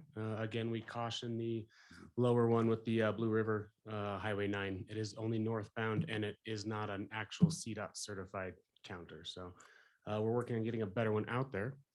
That said, in foresight for the month of March, free ride ridership right now, we're at 120,000 riders, which is 90% of our 2019 record of 137,000. So sweet. We're well on our way to crush that with the free ride. So great job there. And mask mandate is still going through April 18th. So it was extended from our last meeting to April 18th. So just in time for the fourth wave. Exactly. So other than that, we are excited for the trolley to come back. April 25th, we'll begin that. Excellent. That's all I got. Questions for Matt? How are the drivers doing? Pretty good. We actually had a driver meeting about 2 weeks ago. Got a lot of good feedback from them and some good takeaways that we're in a better space than we were a few months ago. Great. Good job. Hey, what do you pay drivers? Someone just asked me that. Our beginning wage is $20.65. Oh, cool. Are you? Above their Beginning for resorts. as high as we have some drivers making 30-ish. 30-ish. Are you still considering, I know at one point a few months ago, you were saying that we're sticking with this app because we have the contract with them, but isn't that close to up? And I'm just wondering if we're choosing to stick with them or go someplace else? We are still exploring ideas. We haven't made a decision yet. It's a pretty big investment if we do make a change. So we're still exploring. A lot better. It has, yeah. Thank you. I don't know if you've used it lately. It's way better in the last 2 months than it was. Yeah. They have taken our feedback and they've taken it seriously that we needed improvement and they've done a good job. So yeah. Thanks. Brought up to Rick and Shannon on Monday was doing something about this traffic counter on Highway 9. And at some point paying the money and having a traffic counter that we can really rely on.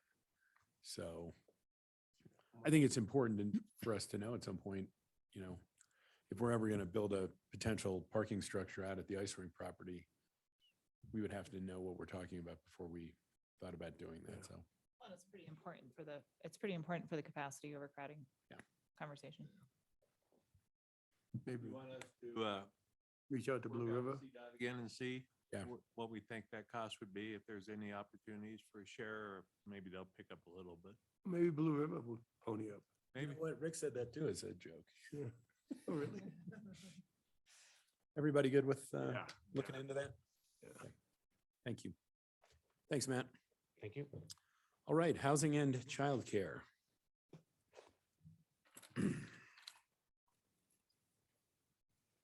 Actually did not have any reports in your packet, but we're here if you have any questions on anything.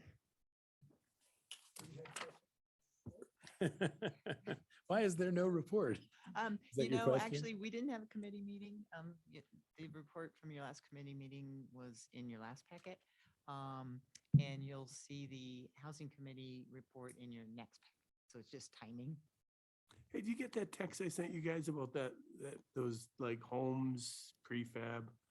Yeah, we are looking at a lot of different proposals that come our way. Yeah. As a matter of fact, we met yesterday with one that basically the house just folds down and folds up. So it's not like a modular box for transporting. It's easier to transport. And so we've continued to have conversations with this particular person. We started talking with them like 6 months ago. And it's interesting. We just don't know if we can get to a point where they meet all of our local codes.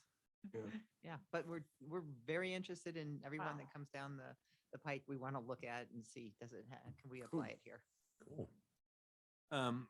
You may recall that we entered into an MOU with Frisco to help them do their childcare stuff. And so Yeah. maybe Austin could just kind of give you an update from what I heard earlier today. I think we're helping right now. They're still trying to get word out, and they've only had about 14 applicants coming through Frisco. But Yeah, there's 18 processed applications right now. It ends at the end of, okay. 18 applications are underway with the town of Frisco. That process ends at the end of March. and then we'll process them, and then the town of Frisco will then determine what their percentage is because they're locked by budget. So Cool. What is the expectation? they'll follow suit with Breckenridge. I'm sorry, with how many, the numbers? You know, it varies. What do you- We went in about 20 was our estimate. Okay. But we did allow that it could go up to 40. But I think that we'll probably be in like 25 range, most likely. Okay. Mhm. Yeah. Other questions? Thank you. Thank you. No real committee reports, financials? You have your January numbers in the packet. Disappointing.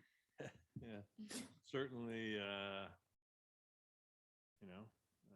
tell you the one that really sticks out for me is that net taxable sales.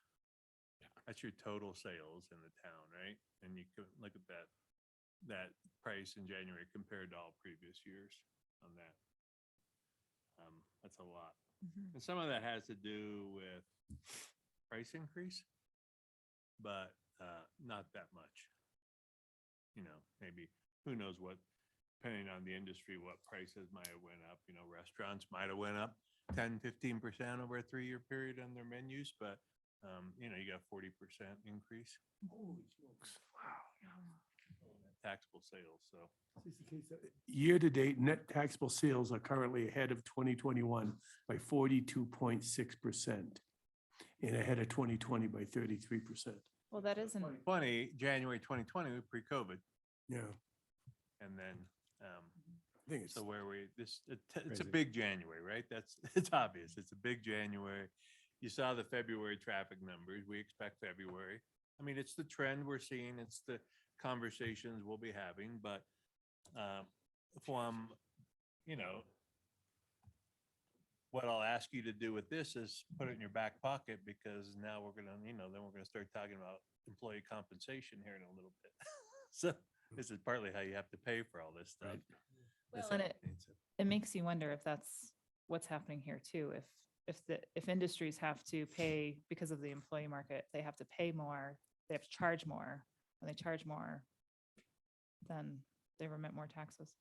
It's definitely part of it, but it's not the whole thing. Yeah. I mean, it is definitely. Oh, well, it's busy, yeah. definitely, yeah, it's definitely busy here too. If you have more people. paying, Somebody's got, there's still an expectation of a ROI and a profit, so that if they're paying employees more, they've got to still, it's gonna shrink that profit margin. They gotta eat some of that and try to do it in other ways. But Eat none of it. Wow. all right. Wow. Any questions on anything? No. Smokes. Okay. So I'm gonna ask, Dana's gonna come down, Eric, if we're ready to move beyond financial. Yeah, let's do that. And then I want to take a quick break at some point. Maybe, I think we could get through maybe these next 2 items. Okay. If you need one, this one might take at least 10 or 15 minutes, but I don't know. Okay. All right, so that discussion was a good segue into a little closer. Is that better? It's a good segue into the discussion about our employees paying compensation. So as you know, or you probably heard that consumer prices rose 7.9% year over year in February. And so with that, the buying power of our current employees' pay, the buying power just doesn't go as far. And so everybody is talking about paying compensation. It's a hot topic for everybody locally and nationally as well. So I don't go a day without talking about pay and compensation, looking at positions and where we are, filling out surveys for our positions, making sure that we're still competitive. I want to give a little bit of history, and I'll be brief because the other discussion is about what we want to do with the recent announcements of Vail and our local competitors. But history, with your help and your support, I'd like to give an overview of where we started. So with the pandemic, we did hold pay in starting May 1st, 2020, because there were so many unknowns. So we held pay. But then in February of 2021, we quickly realized that that we were going to be okay And we approved with your approval, 4% increase across the board. So we did a 4% across the board, and then we unfroze or released pay increases to start again in May. So we did 1 year, but we in February did a 4% across the board. This time last year, our seasonal pay rates were at $12. So kind of like Helen was talking about the trash, passing over ballots with trash pickers. We were at $12 this time last year. We quickly went to 14, and then we quickly went to 15, and we thought, okay, we're good at $15 an hour. For our full-time year-round employees, we did a pay study, and we looked at every position, and we looked at incumbent pay. Every year we participate in surveys that are other local municipalities across the state. So it's very comparable. We can compare almost all of our positions with this study. So we used that data, and we changed some pay grades, and we changed some incumbent pay. In October, that's when we made those changes to full-time year-round. We changed pay grades, and we looked at any position that was behind, that we felt was behind based on survey data. And what percentage of our, keep in mind that we have about anywhere from 190 to 200 full-time employees. And then if you add look at full-time equivalents, which is a combination of a number of hours, our part-time and seasonals, where in the summer, we'll hire 250. We'll have 250 seasonal and part-time employees.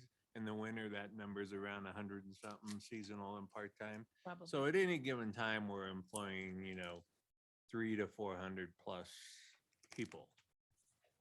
200 of those are what we call the full-time year-round employees. And so when we did that adjustment in the fall that the council approved, was that was kind of some of our mid-level, what we call our mid-level positions, right? That $50,000 to $60,000 a year positions. Correct. So Maybe half of our total positions. I don't know. say we probably impacted more than half of our positions. I would say probably around 65 or 70. Yeah, but it wasn't across the board, everybody. Because whether we hired people in at the right rate or our 4 to 5% increases have helped keep some positions competitive, but there were some where the starting rate was just so low that they really fell behind. And it was individuals. If someone works for us full time, at what point is it too little to work 40 hours a week and make a living with the cost of living? We're having those same discussions again. But then in December of 2021, we did a $2,000 bonus with your approval for full-time year-round, and then up to $2,000 for our part-time and seasonal, depending on the number of hours worked. So everybody got some sort of bonus in December. So in light of Vail Resort's announcement of $20 an hour minimum wage, and looking at some of the seasonal positions that we are very similar to ours for the summer season, which is Frisco and Dillon, they hire seasonal employees. County doesn't hire a ton. Silverthorne, they don't hire a ton, but they are starting their individuals at $17 an hour. Junior positions at 15. And in Dillon, it's $17 plus $2 an hour bonus. So if we look at our pay and we're competing for the same type of positions, which is parks, smoke crew, flower attendants, youth attendants, those same employees, we are looking at a starting pay for our seasonal employees of $18 an hour. And, and that's not all positions. We would have tipped positions and junior positions that would start differently because with the tipped, they do make a different rate. So And junior positions are those ones that generally working under the direct supervision or alongside other employees. So they generally don't make the same. correct. So if they can't fully function without an adult, we have, and they're new this year because we're trying to fill some additional spots with junior positions. But say a greenskeeper, if they can fully function as a greenskeeper, we wouldn't create a junior position as a greenskeeper, for example. So they would start at $18 an hour. The junior positions are really to employ to get new high school kids into the workforce. So along with the $18 an hour for most positions, we would also look at returning seasonals, and we would look at part-time year-round incumbents to see, because then compression starts. When you move it from 12 to 14 to 15 to 18, there begins to be some compression. What's compression mean? Means that if someone's been here a long time and they started at maybe $8 an hour, they may, after several years, be at $19 or $18. And we would want to take a look at their years of experience and make some adjustments accordingly. You don't want to be here for 10 years making 18 and the new guy's making 18. Oh, I get what, I see what you're saying. That was a Yeah. great way to say it. Yes. Yeah, okay, yeah. Yep. So we would take a look at those positions.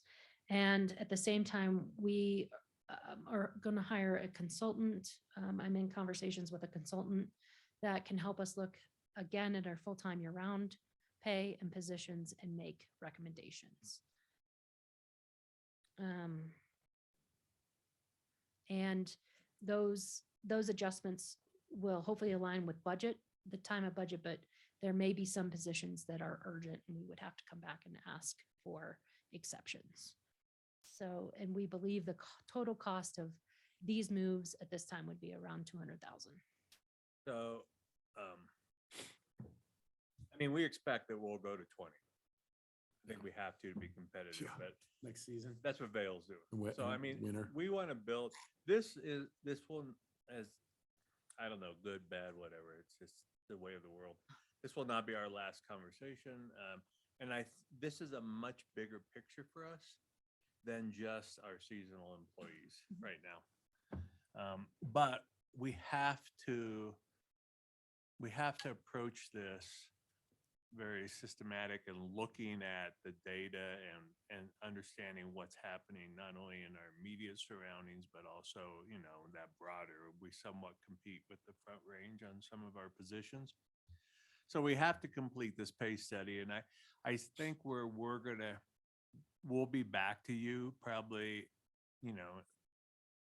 late summerish type as we start either pre-budget or early part of that budget process to really talk about what that needs to look like for a lot of our positions and where does that land and how are we doing, how do we handle our merit increases, and do we look at, we've never had COLA, cost of living increases, and others do, and we haven't done that. And should we do that, and what time of year would be best for that, when we might know, we're thinking things like November is a good time to look at that because we know we've had a good year, right? And we can handle that. And it's the right thing to do. And so those are things that we want to kind of package, and it's going to have an impact. What kind of impact will that have on our overall budget, and bring it to you more holistic, keeping in mind that every day we're doing something still. Those are just decisions that Shannon and I have to make in concert with Dana, because we'll bring in a new employee, and the only way we're going to get that employee is if we're paying that employee X. And we have to then look at how does that employee compare to the incumbents that we have here? And is it equitable, or do we need a small adjustment to create equity in there? And if we weren't doing that, we wouldn't be filling positions right now. Yep. That's just the way it is. And so I think, we'll be back to you. The other thing I wanted to, broach with you, because I want your support, and you've been extremely supportive of what we try to do. That your pay is a very important part of this, and we know that it's not easy for people to live here, and housing and everything's challenging, but also, people generally tend to work pretty hard here because we are pretty dynamic and have a lot of things going on, and we're trying to look for opportunities to create a little more time away, and look at how we do scheduling different, and how we account for time and compressing time into smaller things. And why we were talking about only having town hall open maybe 4 days a week. And so we created 3-day weekends for people, which would be great. I'm not personally ready to go there because we have such short seasons on some things and it's hard, but we really want to move to trying to close town hall at noon. And some of our administrative offices at noon on Fridays. And getting the hours, people would get their hours in prior to that. Typically, Friday afternoons are very quiet for town hall anyways. And we would still, obviously, all of our necessary services are still getting done and things are happening and we'd still be doing building inspections. But people wouldn't be coming in and being able to get something done after noon. So staff is really excited about giving this a try. If I did it, it would be on a, I don't know, 4 or 5 month trial basis to see how it goes. So. Does everybody feel about that? And about the increases? Yeah. Yeah, absolutely. I think, yeah, however, creative ways to make people happy and be agile makes a lot of sense.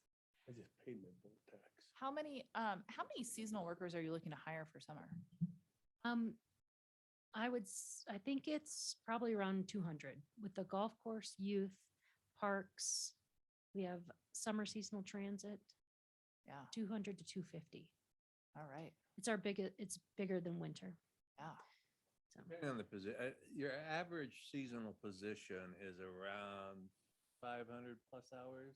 I'm looking, James, most of yours? 680? Yeah. And do you see some winter seasonal turning into summer seasonal? Or is it like a whole new crop of people? we are fortunate to have a lot of returners at the golf course. So we do reach out to anybody who worked last year at the golf course and youth. But to answer your specific question, transit is the most likely position to go season to season. Mhm. And then some Nordic positions transfer into kind of like summer positions. Right. So occasionally, and then our youth, they do after school now, and then some of them transfer into full day camp.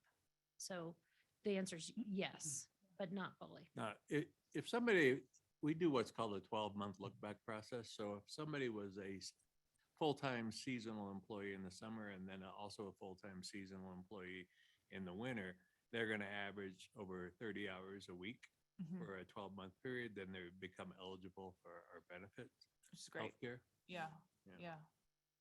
That's a good advantage. And then we tend to, if that's it, we'd rather, and we used to really rely on, we only had 6, wasn't that many years ago, we only had like 6 full-time transit drivers. And we had all these different seasonal positions.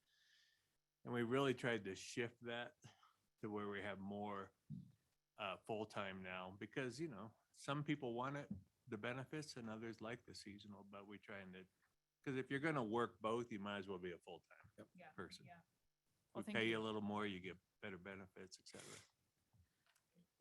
Rick, I like your idea of a 4.5 day work week. Getting started by just trying it. It's just happy employees do better. So Well, I think they'll be very appreciative. I know people are really looking forward to it. I've just, wanted to have a conversation with you so that you understand and hear, and certainly let us know if you're getting feedback or we're not meeting people's needs out there somehow, but yeah. I do think it's important to pull all levers that we can. Our housing is really important, the housing that we offer, Rec Ice Nordic golf benefits that we offer, and flexible schedules. Thank you. Thank you. All right, let's just do the Real quick. block 11 parking. I need to pull this off the agenda on the, I had put this in there in hopes that we would have a decision that we could make with regards to moving forward and doing an RFP to identify a more comprehensive study. I did get a call from Jody Church, and while Eric and I had talked to her, there was a more general agreement that studying parking in general probably makes a good idea, but this is very much centered on that development. And she just really feels that there needs to be a little more conversation between the developer, the town, and the ski resort before we pull a trigger on hiring a company to look at this. And so there was obviously some miscommunication somewhere on that. And I said, I will convey that message that it's, that we need to have some more sit down conversation before, I think, certainly before we go out and spend the kind of money that it would take to really do this study. Let's make sure that the people involved in it are supportive. So I think Eric and I are gonna need to have some further conversation, and we'll come back to you.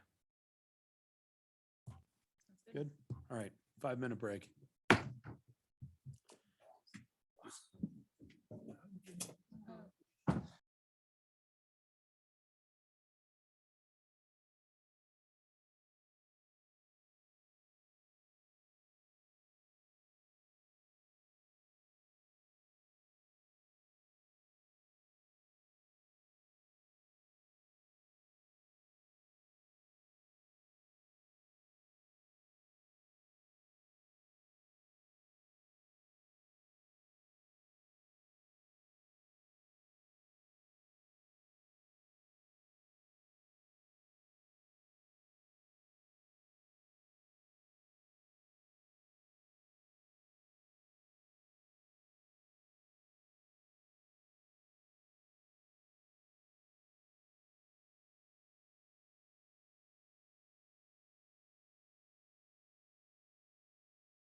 Before we get to you people, we have to do the Logan Thompson Memorial Sculpture Relocation Town Project hearing.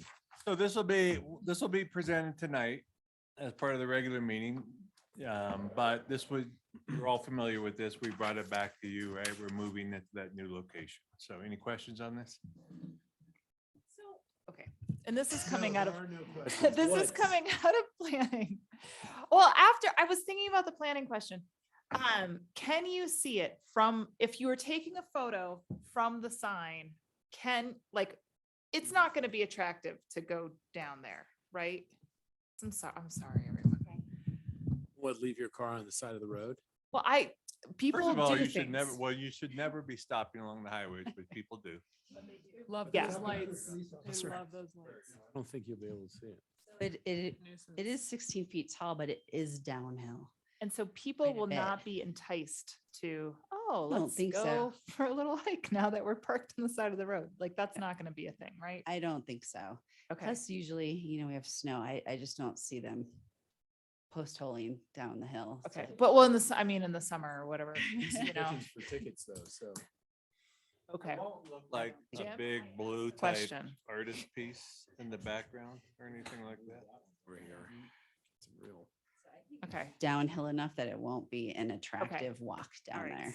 Thank you. Yeah. I think it's great. It started, wheels turning.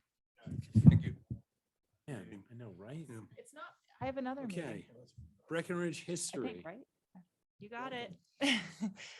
Well, thank you, Mayor and members of council, for giving us some time today to give you an update about what we've been up to and looking forward to next year, or this year, I should say. Before I begin, I did want to spend a moment just to thank Dennis for his 2-year term with us. I've appreciated spending some time with you and our walks and your guidance. So thank you very much. How do you do? Much guidance, but I had fun. Thank you. So, I did include our 2021 annual report in your packet for all the kind of bells and whistles and flashy photos and smiles and all of that. I'm not planning to spend a lot of time or any time really on last year, but I hope it gives you an overview of kind of how we've spent town money and the programming we've been working on, and happy to answer any questions you have. The big news is the name change. We are going to be in the process of transitioning from Breckenridge Heritage Alliance to Breckenridge History. And I wanted to just spend a moment to give you a little bit of background on how we arrived at that and our thinking behind it. Breckenridge Heritage Alliance is a mouthful. It gets confused a lot. We have people showing up at our office regularly asking what a Heritage Alliance is. I've never really known who our allies are, and just a name that I think gets misstated quite often. I think I've heard about a dozen different variations of the name. So we knew it was time for a name change, and we really, okay. We wanted to go in a direction that was kind of more inclusive. You look at that old logo and it kind of makes you think of kind of mining and the Victorian era. And we really want to move toward a period of thinking about history that is both then and now, that has movement and action. And that's what we've tried to imply in the new logo and the new name. It's obviously an adjustment. It'll take some time to get used to, but this is really a trend that we're seeing nationally with other historical groups dropping society, association, consortium, whatever that makes you think of being in or out. So that's really the kind of trend we're heading down, or the path we're heading down. And for those of you who really like BHA, you can still use that acronym. One of our core programs will be Breckenridge History Archives. And so BHA will still work for those of you who aren't ready to give that up yet. I guess the other thing I really wanted to spend a few minutes on is Milne Park. I was pretty disappointed, shocked, kind of dismayed in a way that we didn't get any of the pandemic funding for that project that I was so confident we would receive. I think we had a really strong application. And unfortunately, the granting agency just had a ton of competition, and our project, bless you, just didn't rise to the top. So we've kind of gone back to the drawing board a little bit, looking at some different options about how we can still think about this project. You know, it's been kind of up and down for the last several years. The one thing I did want to mention is the Eberlein House, which is the little white house on right along Lincoln Avenue there. We did an assessment on that building back in 2015 and 2016. And at that time, there were critical deficiencies, like the roof was failing and bracing internally, it was starting to rack kind of. It's sitting on 6x6 treated timbers, and it has been for the last 30 some years. So I think at a minimum, we need to think about how we are going to just stabilize at least that structure to buy us some time. But happy to, you know, talk about some other options as well. And then just to end on kind of a higher note, I wanted to mention a couple recent milestones. I hope you all have had a chance to check out the 60 years of Breckenridge Ski Resort history and 60 objects exhibit that's in the Welcome Center. That was kind of like a pandemic history baby, if you will. It was like we knew there, you know, funding was going to be a challenge, and it's something that was really grassroots that came together at the community level, and it's really for the community, and we've been really excited to have that on display. And then Barney Ford's 200th anniversary, which was last month. And I think we were really thrilled with the level of just attention that anniversary brought to Barney Ford, both at the local level as well as the statewide level. And anecdotally, I would say that we're seeing more people coming to the Barney Ford Museum as a destination. It's not just something that people are stumbling upon walking down Main Street, but they're actually seeking it out. So we're thrilled with that outcome too. But I am here to answer your questions. I have members of the board here and staff as well, and we're happy to have a discussion if there's anything you'd like to talk about. Awesome. Rick.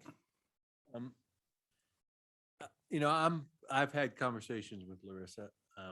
I know that obviously they're disappointed they didn't receive the grant funding. I know that there are board members that would love to see this project go because they've been waiting to do it and, you know, have the town fund it. I have pushed back pretty hard on this one because there are so many opportunities that we're seeing every day. Coming out with the different, you know, coming out at the federal level, and I've asked our lobbyists to continue to look for opportunities for this type of project that we could access. I mean, it's a shovel-ready project. It's perfect for this. I just feel like we need to do that, because once we commit money and a budget to this, then, you know, you're supplanting and you really can't go out and get those dollars so I just feel like we just should try to exhaust this year and seek opportunities. And, you know, and if we need some stabilization dollars or something like that, they can put together a proposal if you're supportive of what that could look like, and, you know, and or how we might do this in the 23 budget if we're not successful at any point this year. But you know, Larissa has been very receptive to my feedback on this, which I always appreciate. Thank you. So.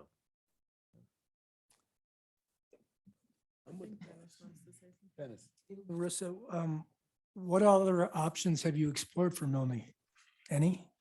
So, you know, when we first brought Milne Park to your wall a few years ago, we talked about phasing it, and a phased approach would mean kind of taking on that preservation core and shell work. So taking care of the roofs and the exteriors and the foundations and the windows, and doing all of that in a first phase, and then looking at a second phase with the finishes later on. So that's certainly an option we can explore again. I think the reason we were going full bore this year was because we thought there was this great funding opportunity. Well, and there's some savings, right, in cost overall if we don't phase it, because having all the. Yeah, just as with any construction project, I think we build on an additional 15 to 20% is the estimate that I've heard if we do a phased approach. Okay. Did Squire Patton Boggs give any indication if they think there's an avenue to explore? No, I mean, they didn't, they weren't aware, but they said, yes, we will look for these opportunities. Do you even think that you could find a contractor this summer? If we Yeah, need to do you some know, stabilization? we have talked to someone who has a project locally, another historic project very nearby, coming up this summer. So he thought that this would be kind of an economy of scale where he could take this on additionally, the kind of phased option. This summer? Yes. Wow. Twist. Thank you. And how much time would that buy? Or is that's a good solution for how long, or is that a good for a while? So I think with a phased approach, I mean, I was talking about two things. Eberlin is just, we've got to make sure that building doesn't fall down at some point. It's 140 some years old. But with the phased approach, once you do phase one, you can button it up and leave it sitting there. Granted, we couldn't use it really, it would be just the shell of the building, but that would certainly be an option for letting it sit and not have to go after the whole project immediately. Do you have any idea of cost? Somewhere in the neighborhood of 1.1 million for the first phase, and then phase two, not sure more. 1.1 to stabilize it or just to?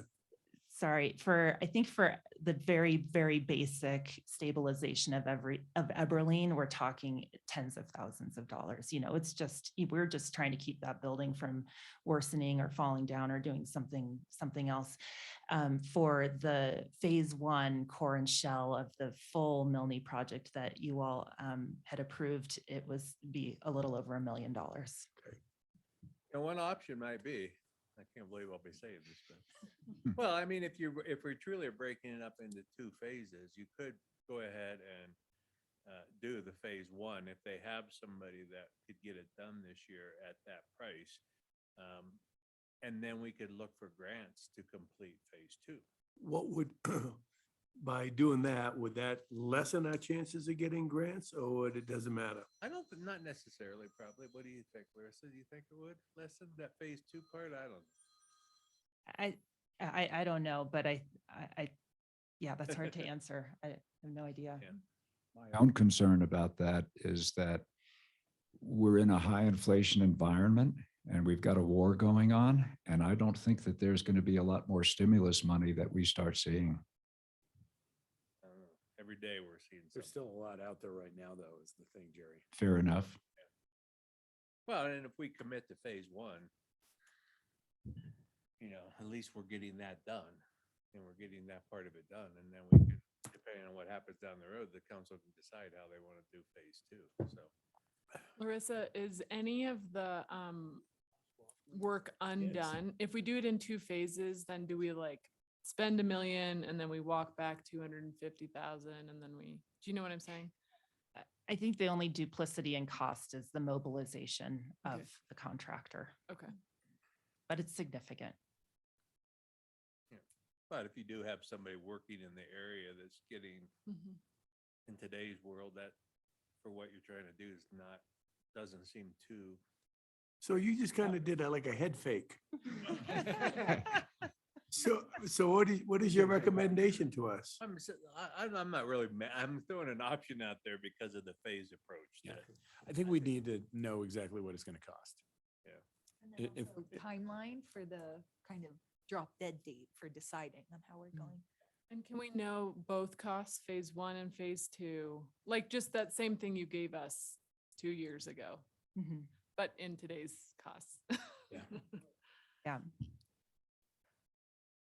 Yeah, and I think that number I gave you, that 1.1, is having spoken to this particular contractor, and he thought he hasn't given me anything in writing, but that was his verbal amount. But I'm happy to go back and do some more homework. Yeah, we definitely need a hard number though. This can't be it's 1.1, but it was actually 1.8.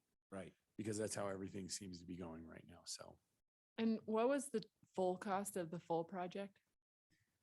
The full cost would have been 2.3 million. So the town had committed 1.15 for 2022 contingent upon our grant? receiving the rest. Is that grant available every year or is that a one-time? It's a one-time thing. However, because of the high demand, they may have a second round, Okay. but that's been pretty unclear. So that may be another option. Okay. Well, if you could bring us back a more solid bid that we can make a decision on, that'd be great. I can do that. Any other questions? Thanks for all your work. I loved this 1,200 museum days and tours in 2021. That's a lot. Yeah.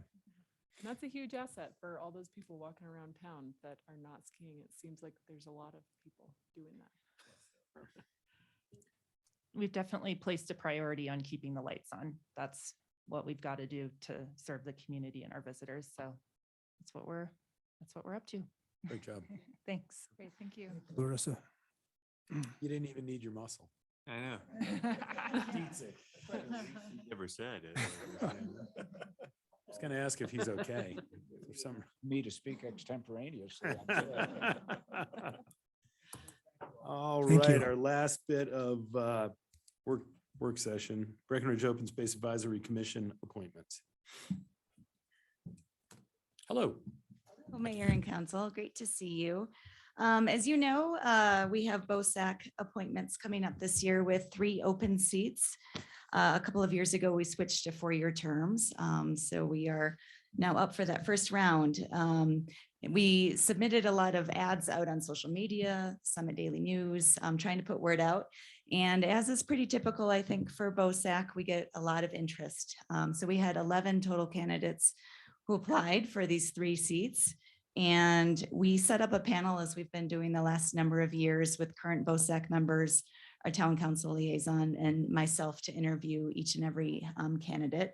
So we had Aaron Giello on our panel with us, also Nikki LaRochelle, who is our vice chair of BOSAC, and Chris Tennell with me, interviewing all the 11 candidates, the same questions. And we were really excited to see just such a great number of qualified people, a lot of amazing skill sets, demographics, just really great interest in BOSAC. And I think a lot of people that we can nurture over the years to come and encourage to participate in our BOSAC meetings. So we had a really difficult job ahead of us, I think, as a panel, and trying to pick 3 out of those amazing 11 people. And we didn't reach complete consensus, and Aaron had the idea of everyone picking their top 3 candidates and just doing a point tally, if you will, of all of those. And so using that rubric, our final recommendation was for Barbara, or Bobby, her nickname Zanka, Kristen Joyce, and then incumbent Duke Barlow. And I just want to say it's always difficult because we grow so close to our BOSAC members and work with them so closely over a number of years.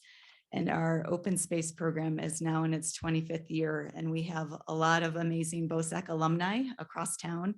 And we are looking for ways that we can still engage these folks and bring them together, and looking for some more opportunities to do that. So with that, we do have the recommendation of Barbara, Kristen, and Duke.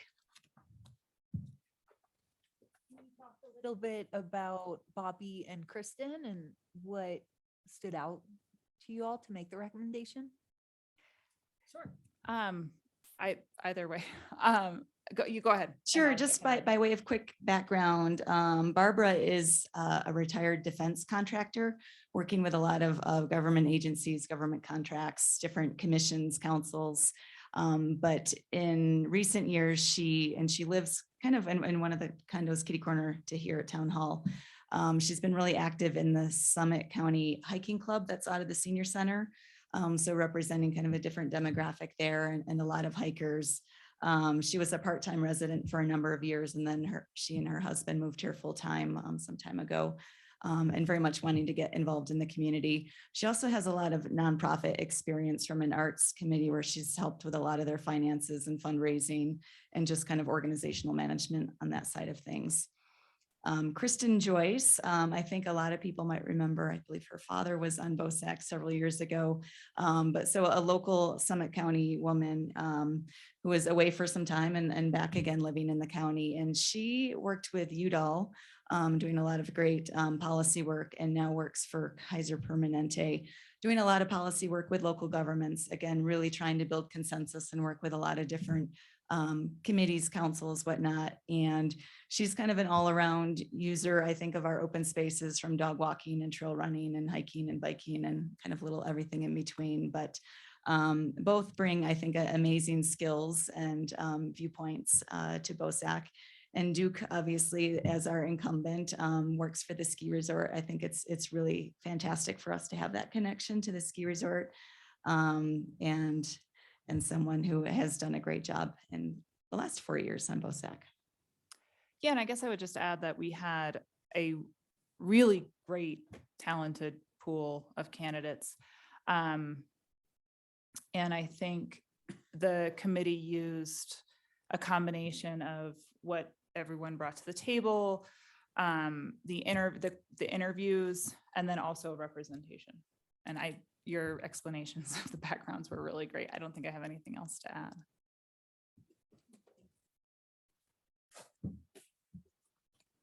And does anybody have any questions about the process, about how each committee member voted, and then the top vote getters? Okay. I mean, for me, if you have a nominating committee and they make the recommendations and they did the interviews, I'm okay with that. So the one thing I want to talk about is, do we want to continue to go down this path, or do we want to make these single term? This is now the fifth time since I've been in town, on sitting in either council or as a mayor, that we have not had put incumbents back on. And it's always difficult in a small town like this to tell somebody that really had no major flaws, because if they had a flaw, we would have, we've had that before too, but that's never really a blind side. It's always really difficult. When it happened to Dave Pringle, I thought it was terrible. I voted against it because kicking Dave off after, 37 years, I thought was a shitty way to treat him. It happened with Michael Berteau years ago. It happened with Chris Tennell, who's currently on Open Space, and now with Ian and Matt. And I don't like the uncomfortableness of doing this. And I would rather have a different path for us to do these things. And that would be either just it's one term and done, so you're done. And if our problem is we need to rotate through or we need diversity, then let's just give everybody 1 4-year term and call it, and just work that into it. You cannot do that on planning, because planning takes so much longer to figure out the code that I think that's the one board that we need to keep more consistency on. But I don't want to do this ever again, honestly. I mean, it's just, to call people and tell them, sorry, you didn't do anything wrong, but we want different people on the board. I don't like that for a town as small as ours. So.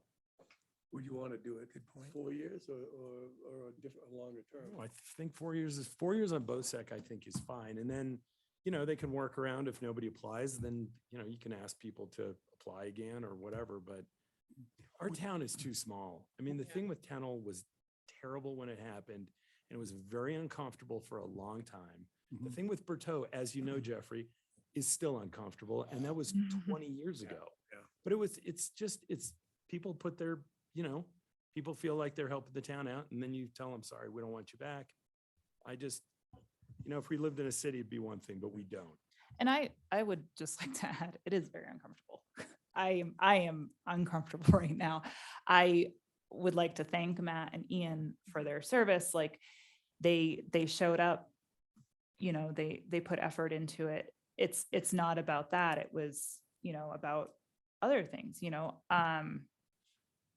just want to say this is uncomfortable. Yeah. But I do think. But I don't know what's the best. I don't have a solution. One term thing is a great solution. I mean, it allows a lot more voices to get heard. And I think that 4 years is a decent amount of time on a committee, because when you think of the same voices being heard for 8 years, that's a very long time for a committee to have the same people. I don't disagree. So I really like the idea of a 1 term. And that's something we'd evaluate over other commissions as well? Except planning? I think, Well, And you don't get the applicants. Yeah, I was gonna You know, say- For marijuana. yeah. If you don't allow some of those people to reapply, you won't but- have yeah. anybody. Police advisory, who wants to hang out with? Well, that's with not Jim? appointed board by the. always Yeah. gotta be a day. Always a day. I also feel like with BOSAC, so many people are interested. It's something that people love to be a part of. And if we just continue our outreach efforts, I mean, and you all obviously did a wonderful job, but as we increase our equitable outreach, hopefully that trend just continues. The other option is to make the group bigger, to go from 7 to 10 people. I don't support that. I would explore that. I think with a council member on, that's only 6 community Right. members, and I wouldn't be opposed to upping that. How would that solve this problem though? Because if we still continue to do have both. great, think you oh, do 4 both. and then add up. Okay. Yeah. I liked where you're going with it. Yeah, I mean, I think we're hearing that you're supportive of, especially when it comes to BOSAC looking at the set term. Yeah. Maybe add 1 or 2 more, I don't know. But could we talk about it internally a little bit? With relation to all of the committees and see what we might come back and recommend to you? Was thinking for events, it'd be a good one as well, just because, there may be more people who apply for that, so it might be. And there's a lot of different opinions about events, and to only have 2 community members, I feel like it's probably necessary that those people keep. Maybe that should getting just be fresh 2 years. perspective. Yeah, and whatever for timeline, but also maybe just 1. We could always also consider adding members if you feel like more. That's a at very large big, events committee is what, like Is- 13 people or it'll be something? 14. 14. And Yeah, it's so, interesting because it's a different animal because a lot of those people stay on. well, and that's why it's All even the more other people. important to cycle those the at-large people, because there's only 2 at-large. Everyone else has. BOSAC set by ordinance, right? Yeah, we'd have to change it. If you recall, when this happened to Chris Tennell, we put term limits on and it was 2 Mhm. terms. That obviously didn't help the situation. And we'll have to take a look, because I think there may be a few committees and commissions that will need to be changed by code. I feel like BOSAC and planning are the only 2 that are in the code, right? I think. Are the only 2 that are in I think the, the social equity Social terms may equities, also yeah. be in the ordinance. We'll have to take a look, just make sure we don't Okay. miss anything. All right. Does that work? Good. if we- that's it? All right. Thank you. Thank you. Thank you. Can we, I have a couple things we could do on Yeah. my town manager report. Incumbents. I sent you all just a brief description of what the tourism office is doing with a digital suggestion box on a QR code, and we just want to use the town logo on that. And anybody have any issues with that? Putting it out there that way? What is it? What? People can be, No issues. suggestions? You've seen some of this survey stuff going around that, like the postcard that came in the mail, and they really imply that it's coming from leadership within. Oh, I get you. Like Yeah. it's, either the town or the county or somebody, and it's not. It's, Right. Okay. And so we want the people to know that the town, this is, BTO's arm of the town, that we are supportive of this. It's a digital suggestion box. So okay. you could, with that QR code, you can go in and make a suggestion on Oh, something. okay. Cool. Yeah. Mhm. fine. Yeah. Are you good with that? The Summit County Public Health Department will be doing the staff/volunteer appreciation party for all things COVID. I sent out that invite for March 31st. It's rather late, 6 to 8 p.m. at the Frisco Day Lodge. Dick is the one got back saying that he would go. So just double checking, because I have to RSVP. If anybody else from the town will be there to help kind of thank people. What was the date? March 31st. March 31st, 6 to 8 PM. I'll get back I mean, real quick. by tomorrow. I mean, I'll probably myself, I'll go too. So if it's at least somebody, I want somebody from the town there. So it's a little later in the evening. I know for people that have other commitments. Like sleep. That old man. I'd have to dose up. Hey, what's up with Soup for the Soul? No. Yeah. You were a maybe and we had one yes. So All right. we didn't do it. Yeah. It's a great event. but That's all I have. I don't know if you want to go ahead and do your reports because I don't think dinner's coming till 6. So you want What? to do your meeting? Yeah, let's do reports. Hold on, I gotta get to, threw me for a loop there, Rick. All right.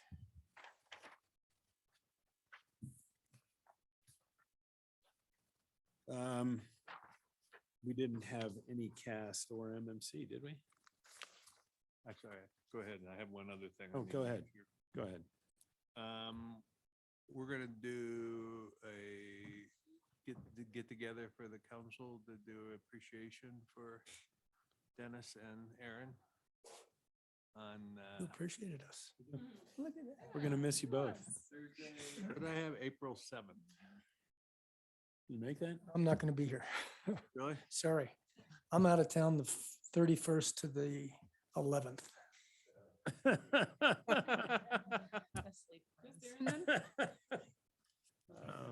Well, think about you while we're thinking. Yeah. Hoist a glass. Send you pictures. Sorry.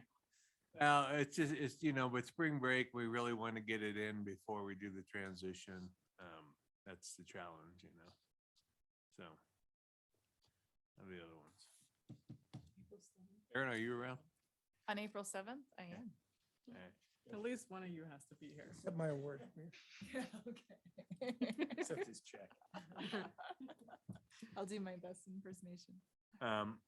Yeah, well, we'll get a more formal thing to you, but just mark that in your calendars. Well, could be one other person. We'll see what happens. Wow. Oh. Don't jinx. Shannon is definitely my favorite, for the record.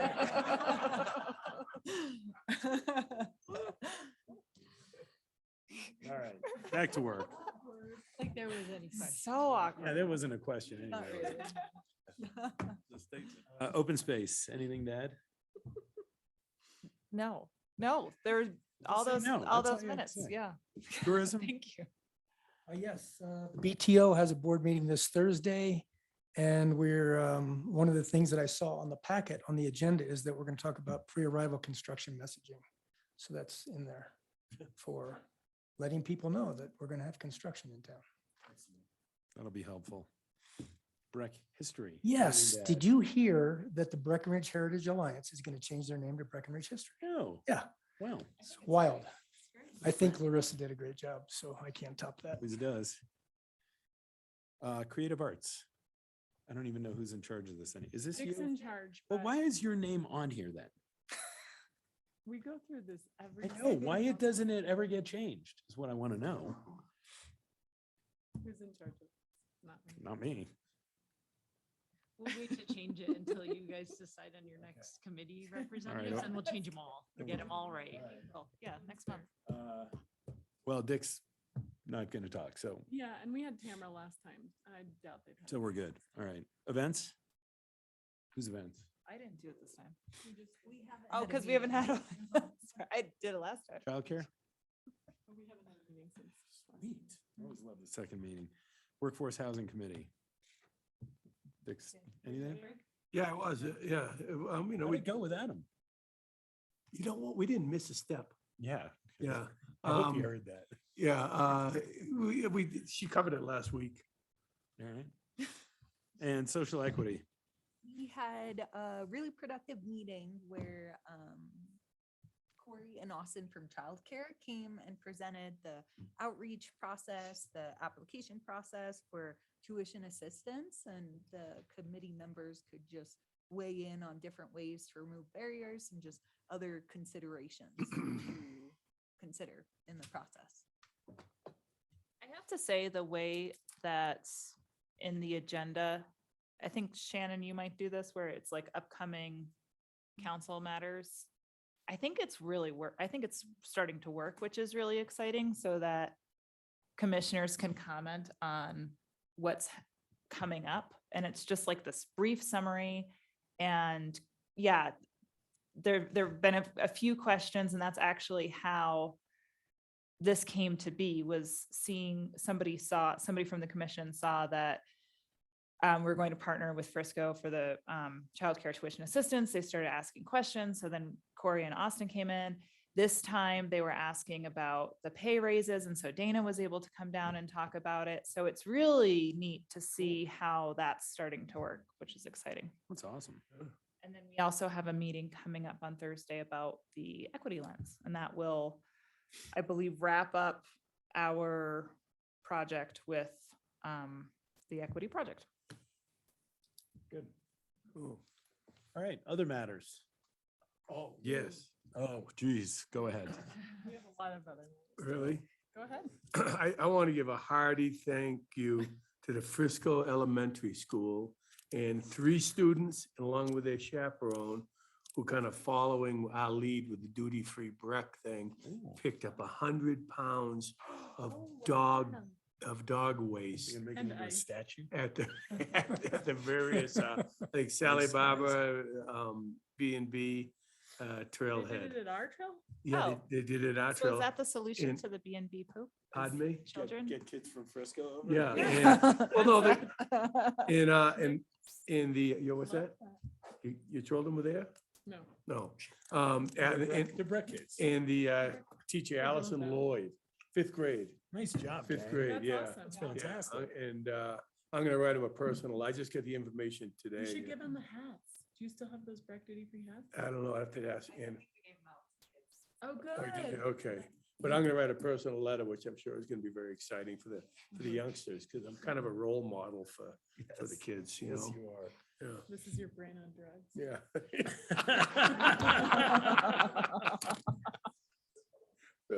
Yeah. Do you have any other matters?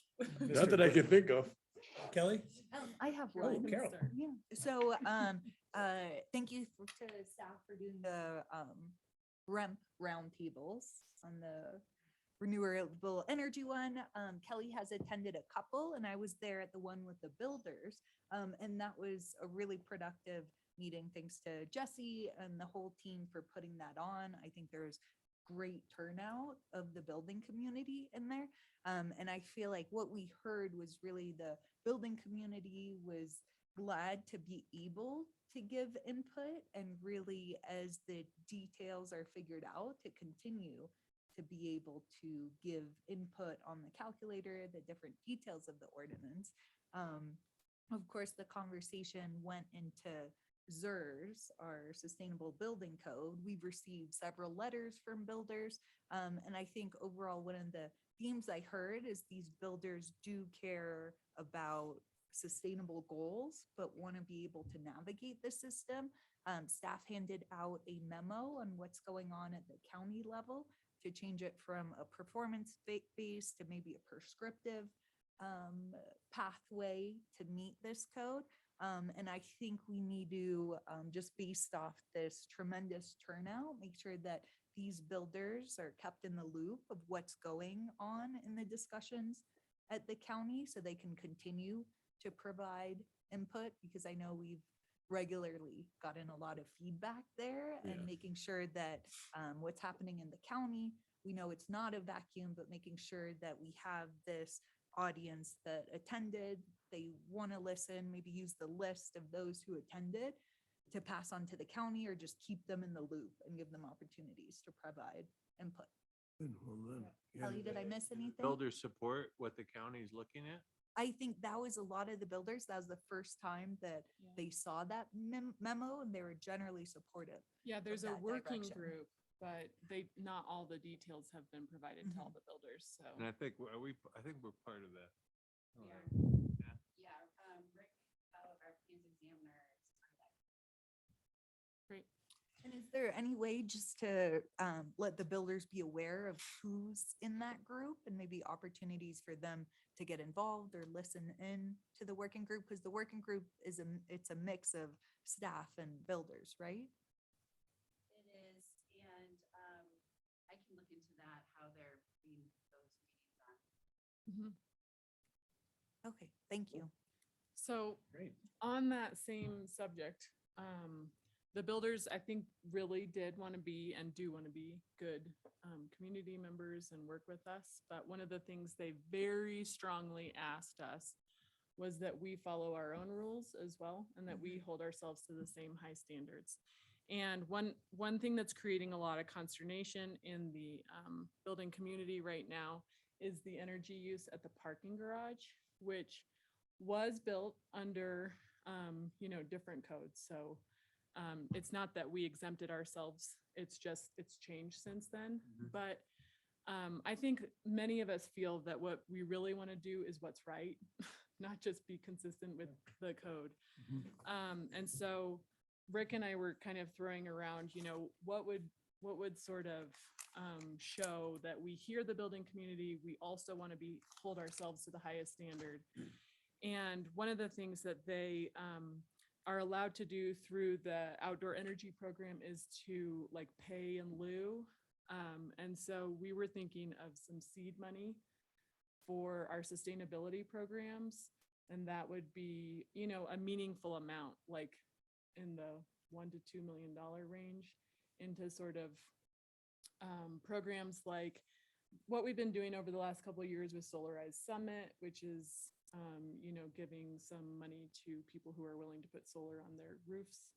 And Jesse has lots of different programs that we're either already doing or that we would be looking to do. So I think just our parking garage is using quite a lot of energy, and it's natural gas, which is a bummer because we all know that there's quite a large demand on natural gas right now. And so it's not something to be ignored. I don't think we can do anything in the natural gas realm, but how would you guys feel about doing sort of a big chunk of change into our climate action plan goals, that, or whether it really goes right into the same kind of pot that Jesse's planning on setting up for the program or what? I'm not really sure. I think we should ask Jessie what she thinks about that. But would you guys be supportive of sort of hearing out the building community and taking it to the next step? Yeah. I think we know what that figure is. We did the math ourselves, knowing based on square footage, and that, what that proposed formula was. And I think it is somewhere around that 1.5 to 2. And I mean, you pay that money over the course of years in supporting different things. And so to me, it's just seeding that money early into an account, and it sends a good message. So I think we should do it. Yeah, I think, and Carol has a unique insight into the building community, which I think is Creepy. benefit for the community. Good. All right. You can take that message back. Other matter? we'll let you know what that dollar amount is. Short Okay? timer? Any other matters? He's a short timer too. I know. Yeah, but you got the title. Thanks. No, I don't. Anything this else? time. Duty free? Okay, I feel have like I one. should. This will be Breckenridge Elementary's 50th year. Wow. The building looks older than that, I know, but. So Loretta Babich sent me an email. She called me and then sent me an email. They've reserved Carter Park for Sunday, September 18th. They of course don't have any budget. They ask if we would cover, they paid $330 to reserve Carter Park. They want to know if we would pick up that amount. And if there's anything else that we could help sponsor, potentially the bouncy castles that we have, could we let them use those on that Sunday? So that's a yes. They're gonna provide food, some memorabilia to the first 150 people. So maybe some 50th anniversary cups, stickers, maybe even a dog bandana. They're having the kids design a logo for the celebration. They're gonna want to do a 5K run and maybe even a dog parade led by a bulldog, since that is Breck Elementary's mascot. So anyway, so are we okay with, What all are we doing for them? we're gonna cover the $330 and loan them our bouncy castles. No, I didn't know we had to coordinate all that other stuff too. No, that's Oh, all okay. them. No, they're doing everything. They don't have a budget. They're just looking for a little help. And I told them I would bring this to you guys, so, We got it. okay. Bouncy castle. Bouncy castle and we'll waive the We don't even have to pay that. We waive can the just wait. fee or give it back to them.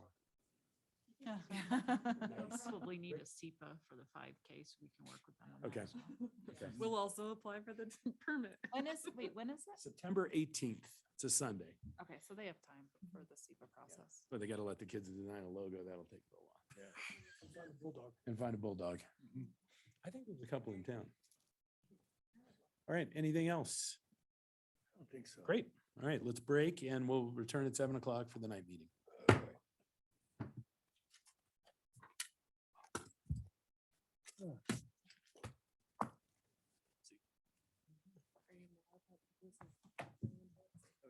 No, not at all. You know, State your name. Oh, thanks, Helen. State your name and you got 3 minutes. I thought it was 2, so I'm time for Oh, 2. So it's good. awesome. Yeah.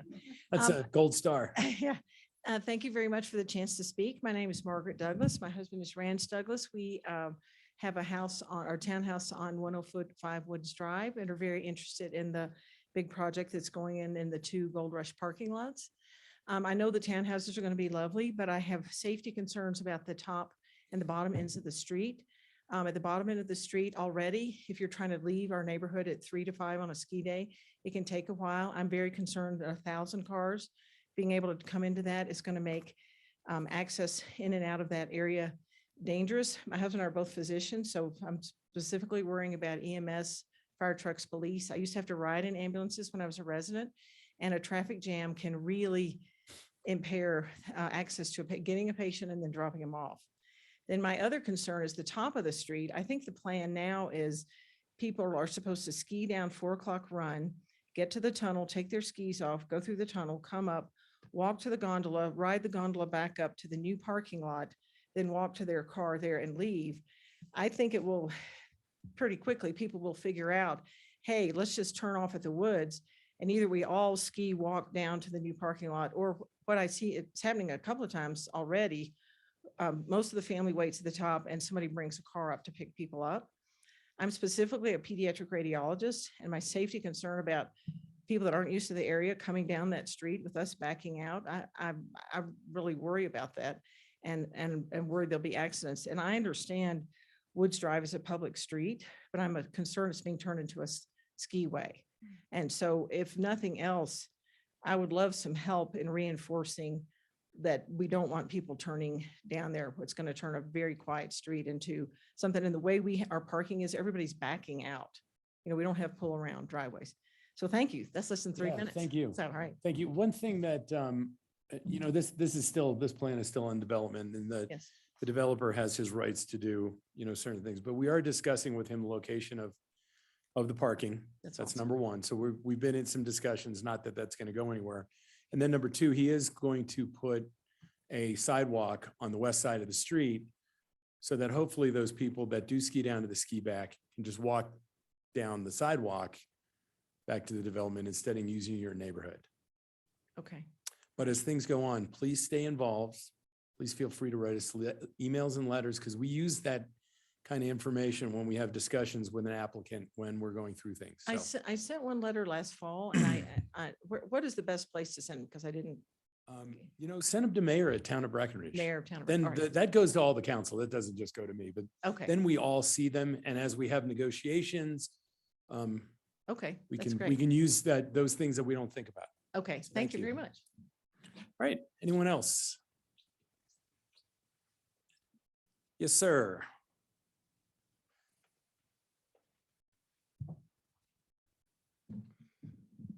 My name is Jay Johnson. I moved here in 2016.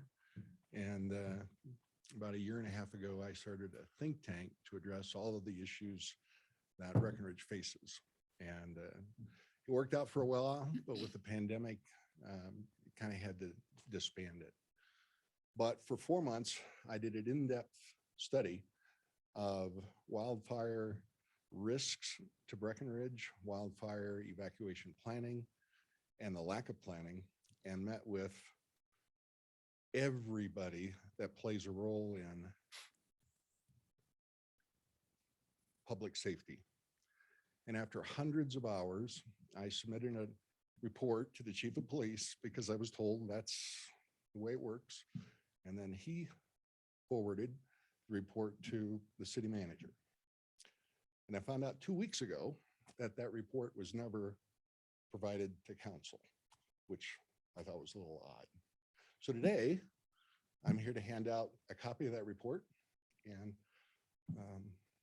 I'll be back every month to kind of follow what council is doing. I think there is a huge, huge risk, and I think there may even be an insurance component risk to the community based on some of the stuff in this document. So if I may, I'd Yep, like to hand please it up. just give them to me and I'll hand them out.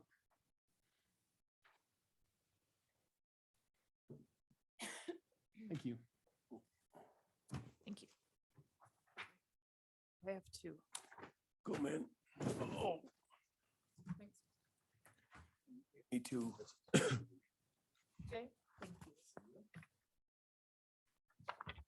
All the extras. Yeah. Hey, Jay, we have some. Jay, we have a few extras. They just were stuck together. Thank you. All right, thank you, sir. Anyone else this evening wish to make a public comment? No, with that, the public hearing is closed.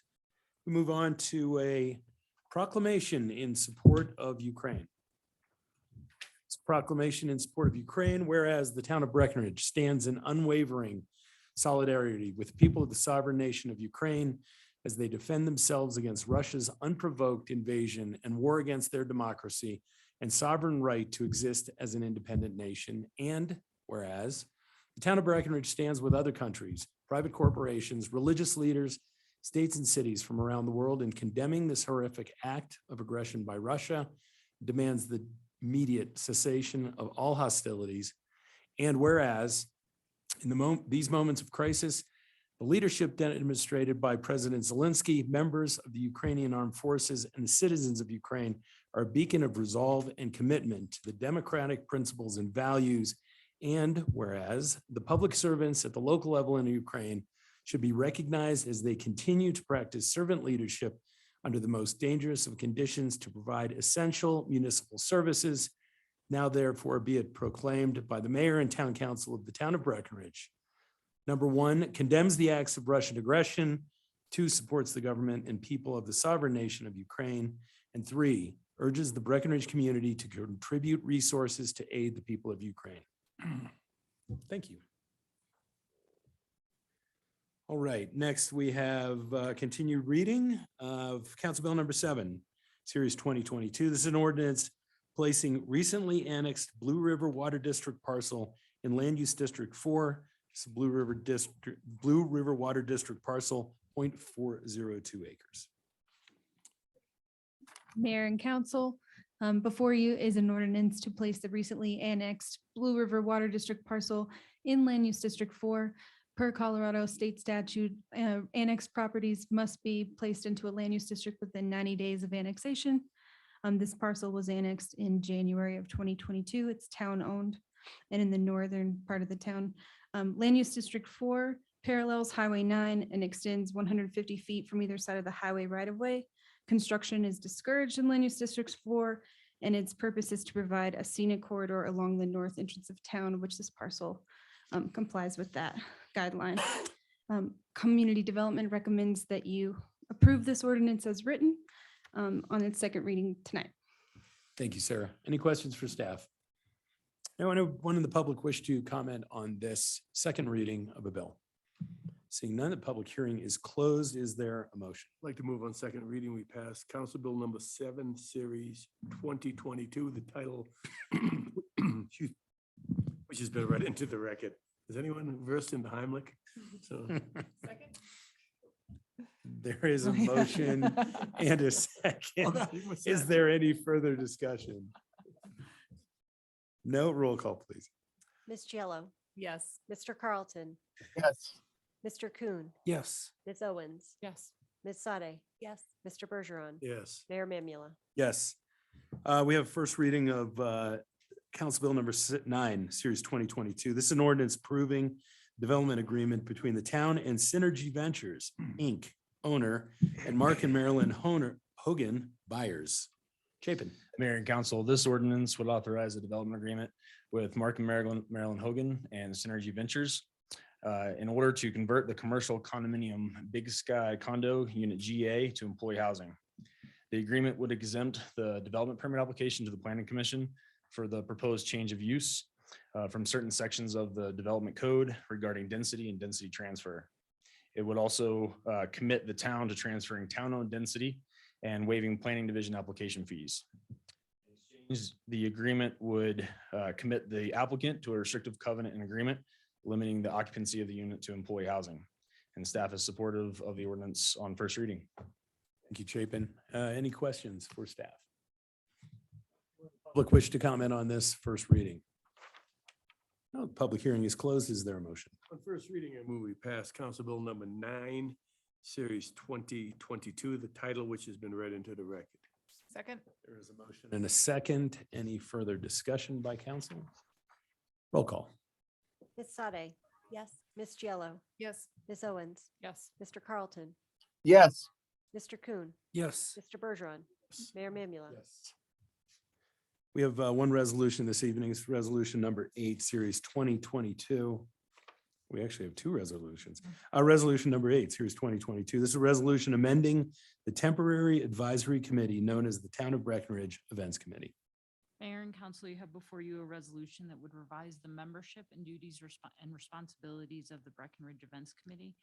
It would expand the committee from 12 to 14 members, and the additional members replace the Arts Coalition, which has been dissolved, and replaces that coalition with the NRO, Breck Film, and the Breckenridge Backstage Theater.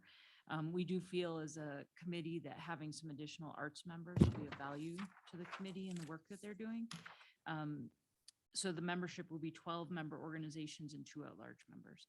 The revised resolution also updates the duties and responsibilities to remove revenue and changes the duty to maintain visitation to attracting destination guests. The order, in the version that's been handed out to you tonight, I've revised the order of the duties and responsibilities to prioritize quality of life and sustainable visitation. So in the motion, please refer to the version that's been handed out in the packet, or excuse me, handed out tonight. Thank you, Shannon. Any questions for Shannon? Anyone in the public wish to comment on this this resolution this evening? No, public hearing is closed. Is there a motion? I move we pass a resolution amending the temporary advisory committee known as the Town of Breckenridge Event Committee in the form that was handed out here tonight. Second. There's a motion and a second. Any further discussion? Roll call. Mr. Coon, Yes. Ms. Sade, Ms. Owens, Yes.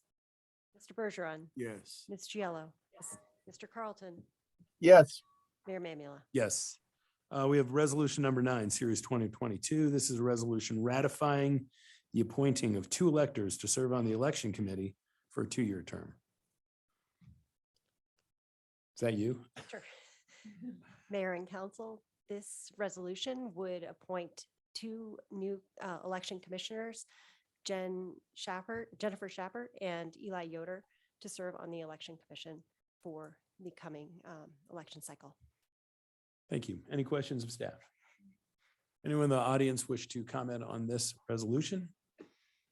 No, with that, the public hearing is closed. Is there a motion? I move we pass resolution number 9, Series 2022, a resolution ratifying the appointment of 2 electors to serve on the election commission for a 2-year term. The names being Eli Yoda and Jennifer Schappert. Second. There is a motion and a second. Any further discussion? Roll call. Mr. Carlton, Yes. Ms. Owens, Yes. Mr. Coon, Yes. Mr. Bergeron, Yes. Ms. Giello, Yes. Ms. Sade, Yes. Mayor Mamula. Yes. We have BOSAC appointments. Scott. Mr. Mayor and Council, every 4 years at this point, the Breckenridge Open Space Advisory Commission has 3 openings. And currently those 3 are up for renewal or additional appointments. So we have 11 appointments that were reviewed by a subcommittee and made a recommendation that the following 3 individuals be appointed to the BOSAC for the coming 4-year term. That would be Barbara Bobby Zanka, Kristen Joyce, and Duke Barlow as an incumbent for full 4-year terms. Thank you. Any questions? Is there a motion? I move that we affirm BOSAC nominating committee's recommendation by appointing Barbara Bobby Zanka, Kirsten Joyce, and Duke Barlow to 4-year terms on the Breckenridge Open Space Advisory Committee. Second. There is a motion and a second. Any further discussion? Just thank you to Ian and Matt for serving on BOSAC. I was glad to have served with them, and they were incredible voices to have. Absolutely. Second. I second that, yeah. And with that, roll call. Mr. Coon, Yes. Ms. Owens, Yes. Mr. Bergeron, Yes. Ms. Sade, Yes. Ms. Giello, Yes. Mr. Carlton, Yes. Mayor Mamula. Yes. All right. Planning Commission decisions. Planning Commission decisions for the 15th of March, 2022. Are there any call-ups this evening? Come on, Kirsten's looking bored. We got to do something. Well, there is, no. That Planning Commission decisions stand as presented. We have a public hearing for the Logan Thompson Memorial Sculpture Relocation Town Project. Here in Town Council. The Logan Thompson Memorial Sculpture went to the Planning Commission on March 15th and was recommended for approval unanimously by the Planning Commission. It includes a installation of a sculpture called Indy Sunset. It's a brown contemporary metal sculpture of a snowboarder. It's got a silver patina with a black marbling finish. The location is proposed between, it's southeast of the rec center and east of the Blue River, downhill from the stone Welcome Breckenridge sign. And with that, staff has reviewed the circulation around the sculpture with both the Public Works Department and the Recreation Center. The location was found to be a safe location away from the rec path and a lot of bicycle traffic. It was found to be within a shallow floodway, although it is out of the floodplain.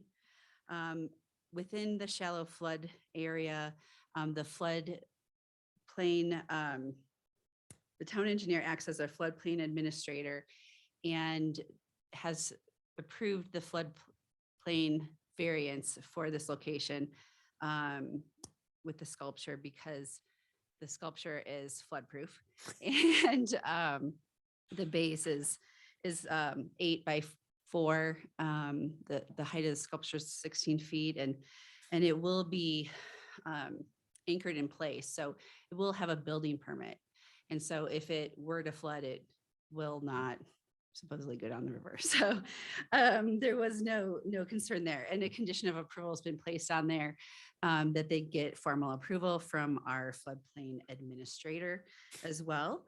We do have some condition of approval as well that a crusher fine path be installed off of one of the paved trails that this is located off of, just for people to be able to step off of it and view the sculpture without being on the actual paved pathway.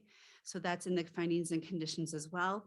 And with that, as I mentioned, the Planning Commission did recommend approval with a vote of 7-0 that the Town Council approve this project.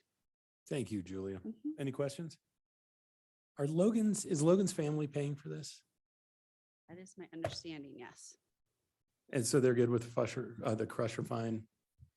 We did send this report to the BCA. I haven't heard any Okay. different, so. Good enough. Any other questions? No. Anyone in the public wish to comment on the location of this sculpture? With that, the public hearing is closed. Is there a motion, Jeffrey? I recommend the town council approve the Logan Thompson Memorial Sculpture, Town Project PL 2022-0054, located at 880 Airport Road with the attached findings and conditions of approval, with the mentioned findings and conditions of approval. Oh, there's a motion and a second. Any further discussion? Yeah. Yep, roll call. Mr. Bergeron, Yes. Mr. Carlton. Sorry, Mr. Carlton, Up there in the dark. Yes. Are you sleeping? Ms. Sade. Giello, Yes. Mr. Coon, Yes. Ms. Owens, Yes. Mayor Mamula. Yes. All right. We already did a report of the town manager and staff and report of mayor and council. Are there any other matters this evening? Eric, I want to remind everybody that there will be coffee talk this Friday. Oh, yeah, that's right. The old Forgot about Angels that. Hollow at 8 o'clock. Oh, Across from Fatty's, that restaurant, everybody. yeah. 8 o'clock, 8 o'clock. Friday. Can you make that? I think so. I'll be there, so, you know, I'll be there. I'll go take some lumps for the team. All right. Anything else? All right. Which one of you is working on the parking structure? Probably.